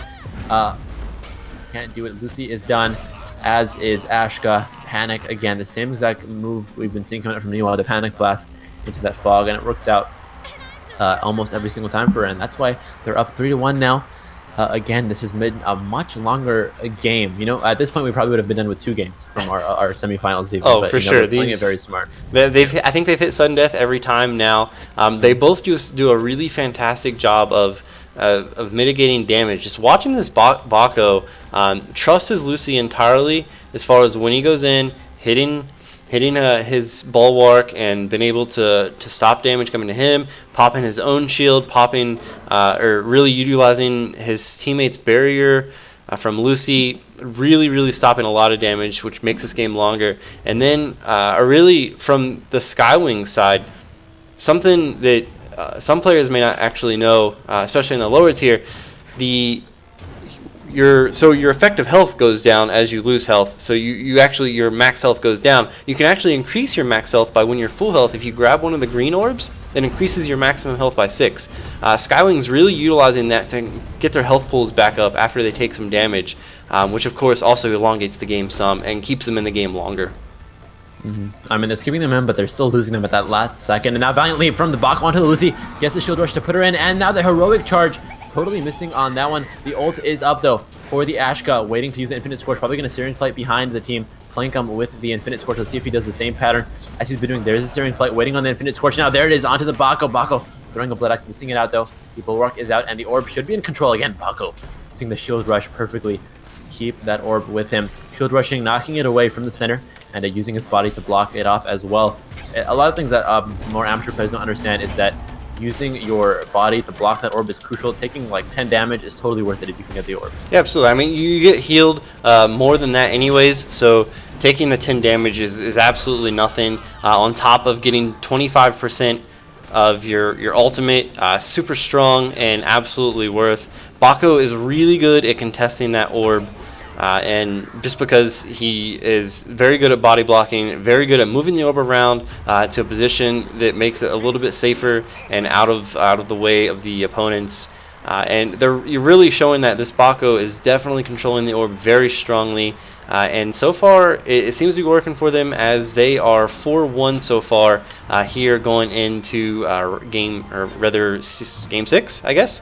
4 plus 1 is 5. Add 1 to that, 6. We can do math, boys. We did it. We did it in cap though.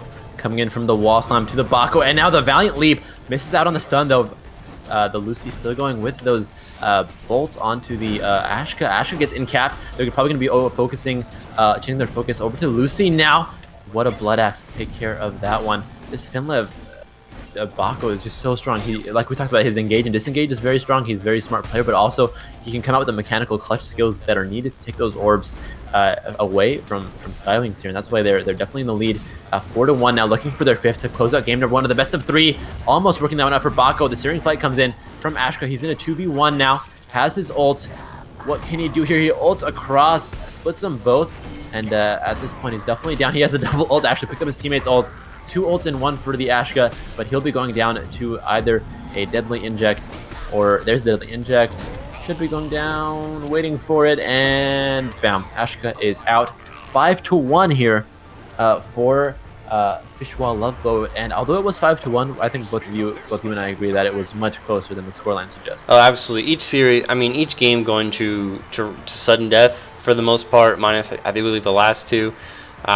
Really strong play. It really comes down to at this point. I'm curious if they're going to change up their comps. So far, we've seen them remain constant with those comps.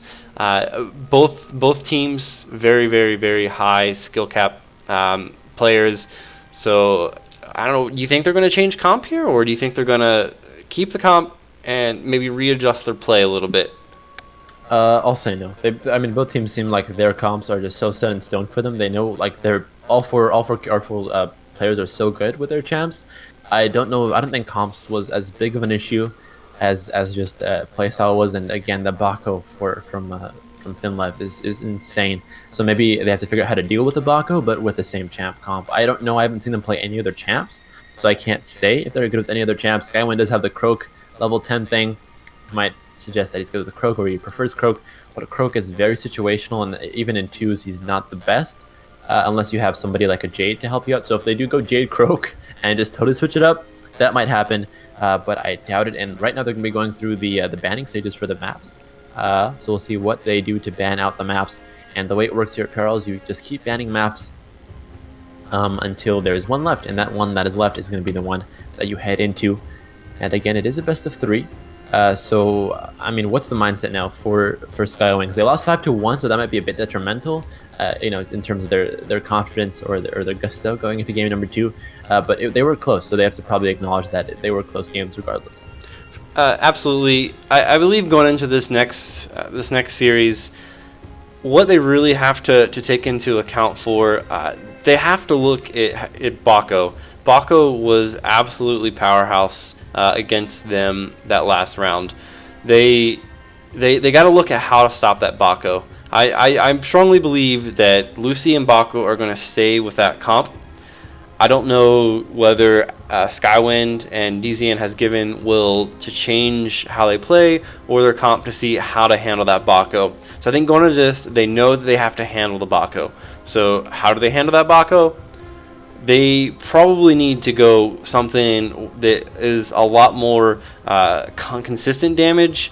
So the thing with Bako so far is how much shield he can give himself, his bulwark, and the constant shield and heal from Lucy. So if they can keep constant damage on Bako, they might be able to whittle him away and eventually take him down.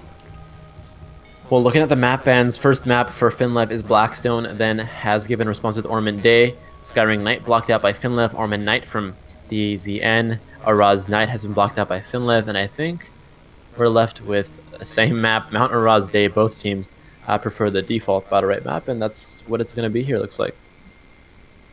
Yeah, it's, I mean, I think it's all around a relatively strong and balanced map. I mean, all the maps are symmetrical, so they're all balanced, but it's very strong in the fact that you don't have to worry about corners. You have the four pillars in a circle, and that's really the only thing that kind of gets in your way. Other than that, it's a relatively circular map, so it's easy to kind of get around and really work with your team and not have to worry about any. So, like, there are maps where you have corners where AoE gets really strong, especially when you have a Lucy. A crippling goo into one of those corners is absolutely devastating. It's really hard to utilize that kind of ability in Mount Araz, where it's just kind of a circular map. There's no real corners to take advantage of. It's relatively balanced to all champions, and probably why it's one of the more popular ones. Yeah, I can agree on that, and I'm assuming it's going to be the same exact team comps. Ashka and Lucy against Bako and Lucy. No way Finlev can play a champion better than Bako. I'm pretty sure he's gonna stick onto it. Just taking a bit of a longer time. That Shifu looks so nice. This guy has skins, but he's gonna check out with the Bako on this one. So we saw game number 1 how it went 5-1. Although the games were closer than the scoreline did suggest, like we talked about. But you think they're going to change their playstyle, change the Battlerite? Maybe what was the big issue and what do they need to change? Because everything is pretty much the same. It's just like a hard reset at this point. Same map, same champs. Yeah, absolutely. As I said earlier, they need to figure out how to handle that Bako. And we've seen in the past, Ashka was able to essentially play with the other Bakos and just kind of do a phenomenal amount of damage while being able to kind of keep himself in a relatively safe position, as well as keeping the damage output high and relying on his healer to keep him alive. If he's able to sort of get damage off, make sure to avoid the stun from Bulwark, he should be in a little bit better position than how he was last series. He just took a little bit too much damage and couldn't come back from it constantly.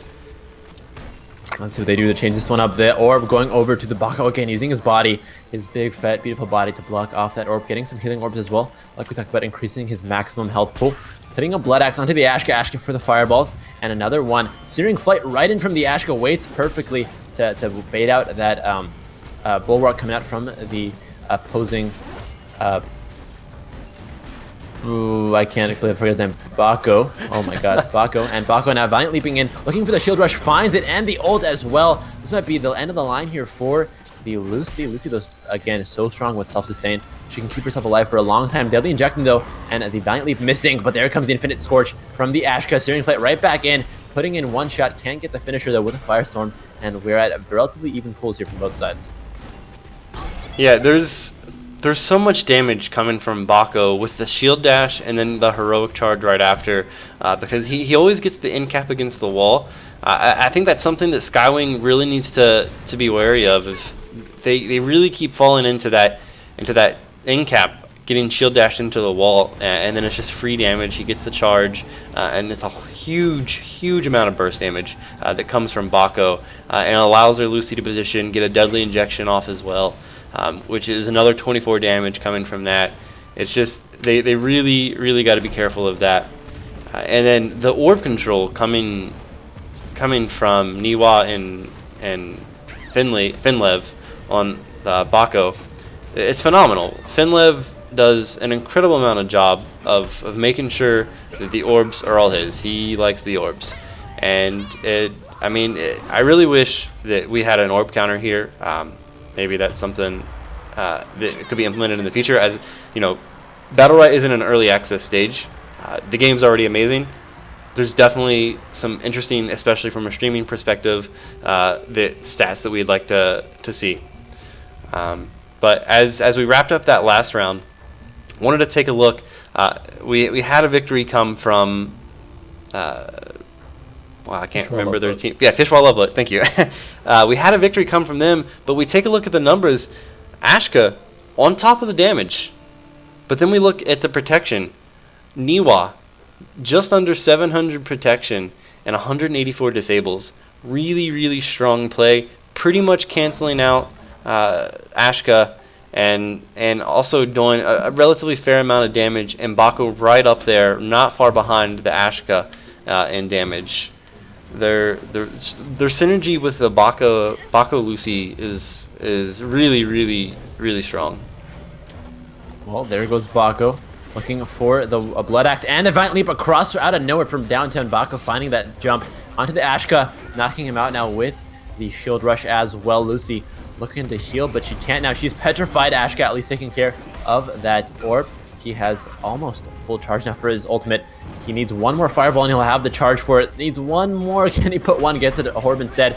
There he goes. He has it. This is a perfect time to proc. It has to Molten Fist out. Maybe go for just the Bako, but the Bako reads it perfectly. Incaps him. Finally, Bako gets hit by the Infinite Scorch, but at this point, Ashka is so low. He needs to use his abilities to escape. Bit of a bad touch or a runaway from Bako as he used the Searing Flight and missed out. Past the wall, hit the wall instead, and now they're both so low. Skywing's looking pretty grim for them at this point. The Firestorm not going to be enough to disable this Bako, as he'll be coming in with a Heroic Charge anytime soon, I'm sure of it. Waiting to pick somebody out, puts a Blood Axe onto the Ashka. Valiantly leaps, now the Heroic Charge should be coming out anytime soon. Misses the Shield Rush. Still no Heroic Charge, and maybe I'm just bad, but Finlev, in my opinion, has been waiting a bit too long for that Heroic Charge, or he's just being smart and waiting for the opportune moment.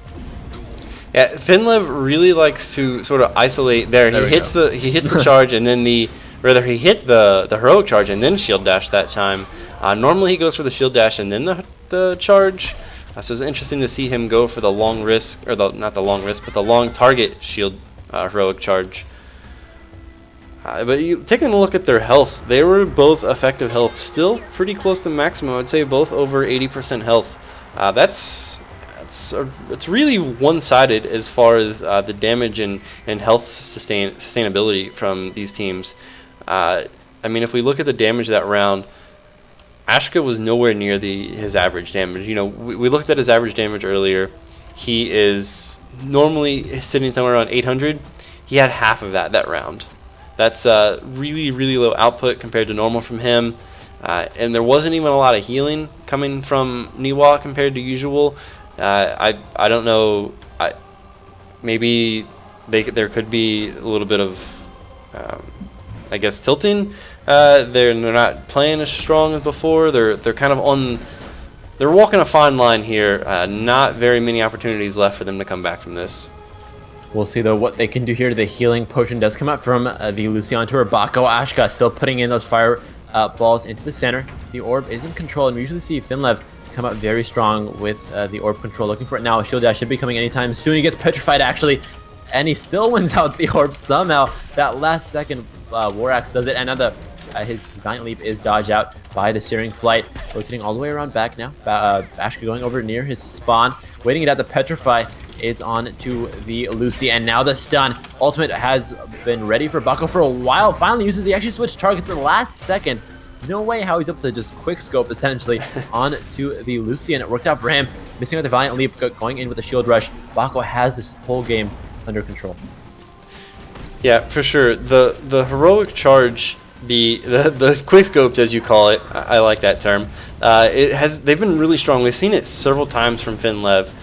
He goes to heroic charge one of the enemies, and then he immediately turns his he tried to do it again there, actually missed, but he turns his cursor to try to hit the other thing.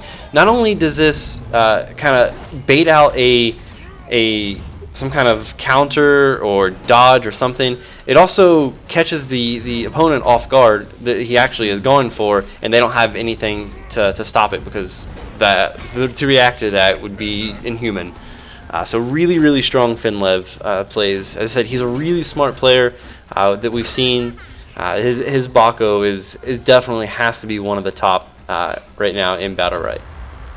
Yeah, and Niwa can't be spoken down upon either. The score 1038 rather 1038 from his Lucy rather, and Niwa, his Lucy is super cool because he's able to do damage output 387 damage compared to the 240 from Has Given. He's able to output damage while still healing more than the opposing Lucy, because he has 533 protection. The protection from the opposition Lucy is 583, but overall, Niwa has been getting more protection, and he's able to utilize Lucy for sort of a more hybrid role than you'd expect. Yeah, there's been a lot of. I don't want to isolate any player here. I mean, they're both playing really strong. Could really just come down to comp v comp. The Bako is really dominating against the Ashka, stopping a lot of damage, stunning a lot. The burst is really strong. I would be very interested to see in the future, if hopefully we see these players again, if their comp changes are a rematch, to see if anything would happen. I mean, let's not sell it short. There's still two games that Fishwa has to secure here, but the way that things have been going, it looks like they're not going to have a problem doing that.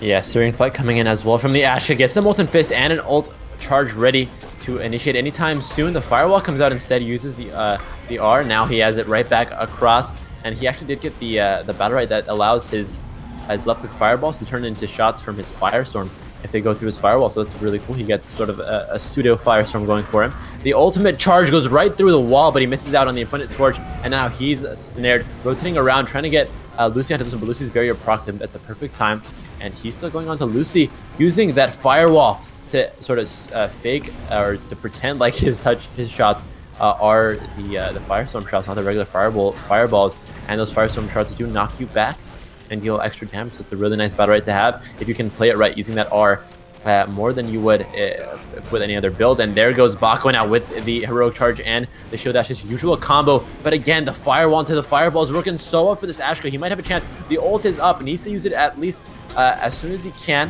waiting on him to die here if he's not going to use it, but putting on the Fireballs regardless, waiting for the perfect moment.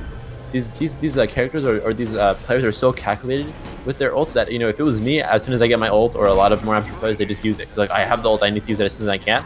But these guys use it so perfectly.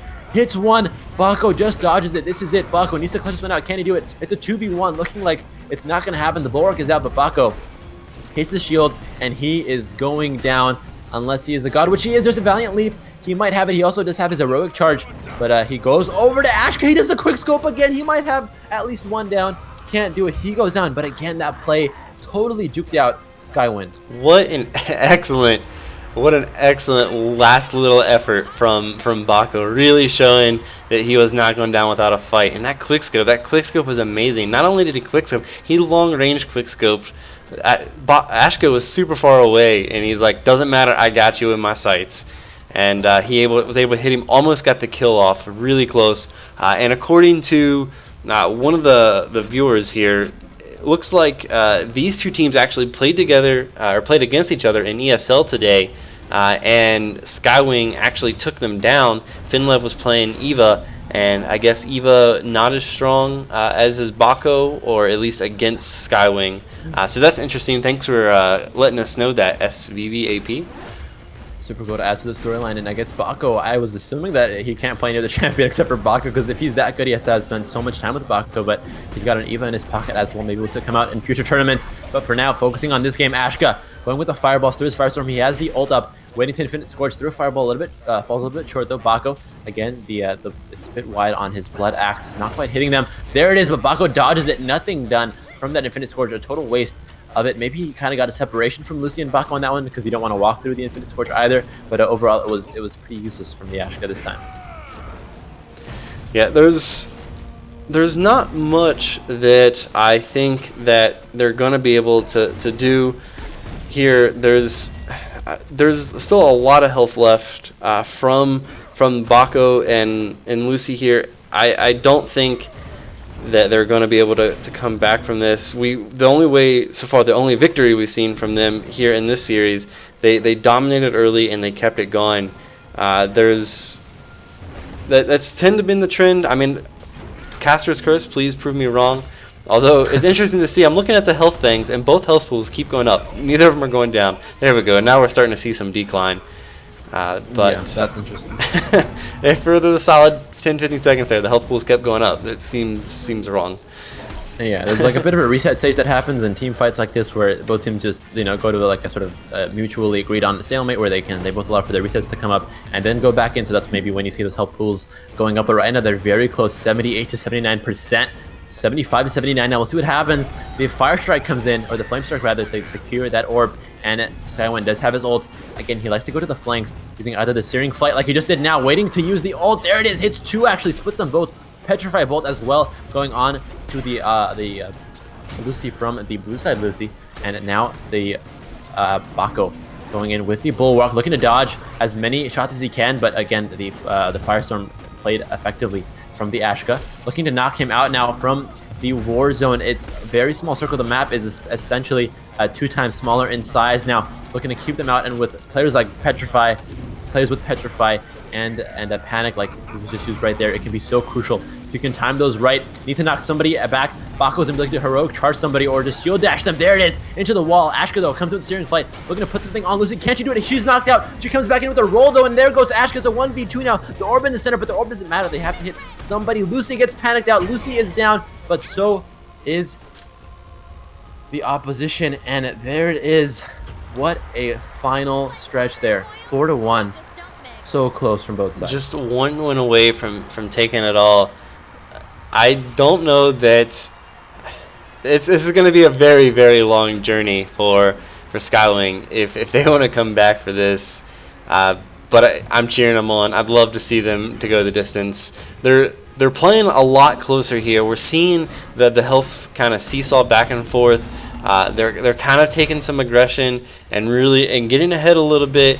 But when it comes down to it, for some reason they seem to start lacking as the fight goes on. It gets closer to sudden death. They seem to start taking more damage. I'm not exactly sure why that is. There's just the longevity is getting to them. But like they're able to start strong, but they just can't seem to finish. Yeah, for sure. Maybe when that sudden death does come around, they start to go maybe in a bit of a panic mode, or maybe they just love the map, they love to spread out in it, and that's how they sort of, reset to heal. They move to the far corners of the map, get themselves healed up, then come right back in. But when that map does shrink, you don't have that much space to work with.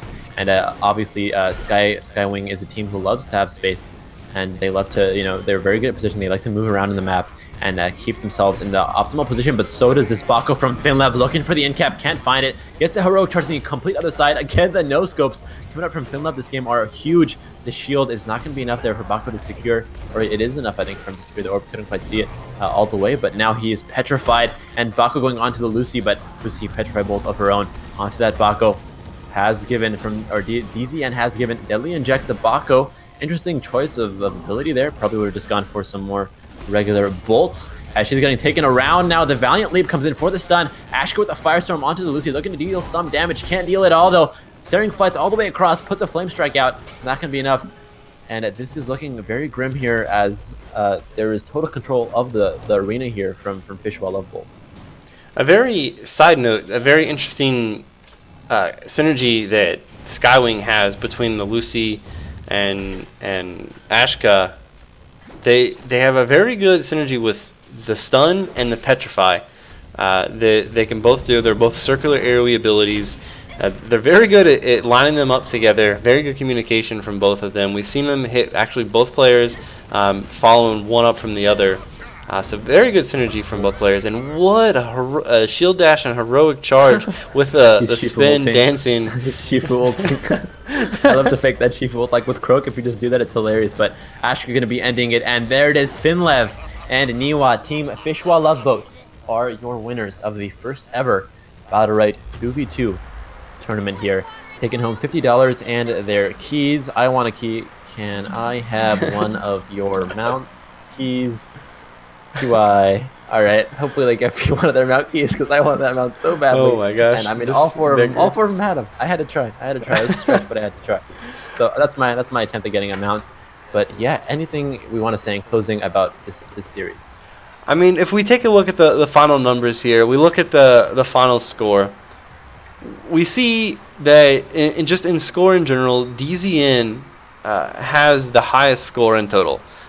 Who I think they won one round in each series, so they won 2 out of 12 matches, and yet he still has the highest score.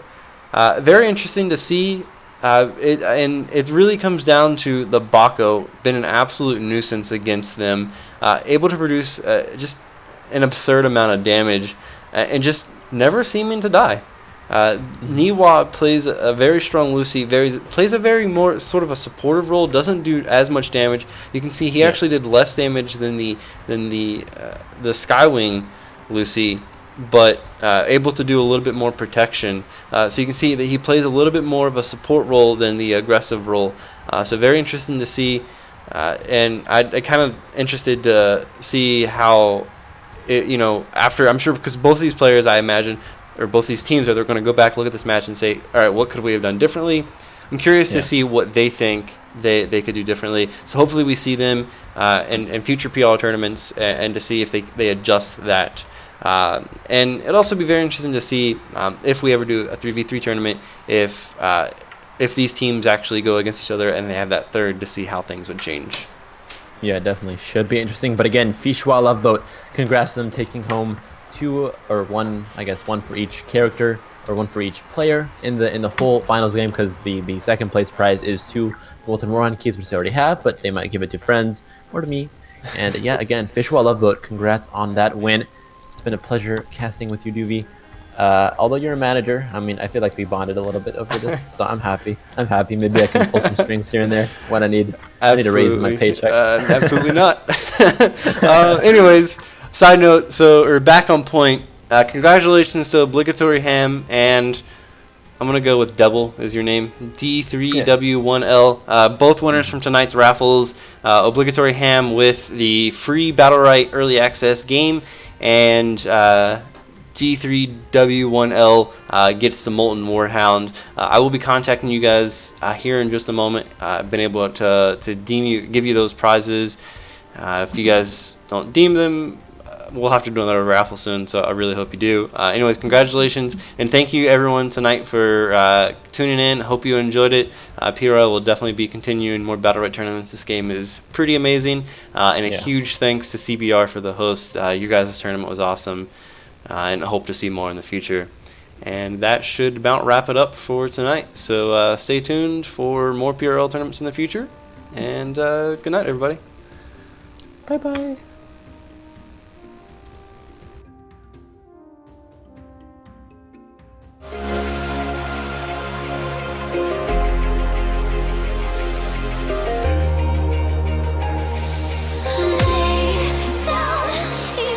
Troubled mind, we are only guide, and will kindly cease to be as we intertwine.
seat you by the fire.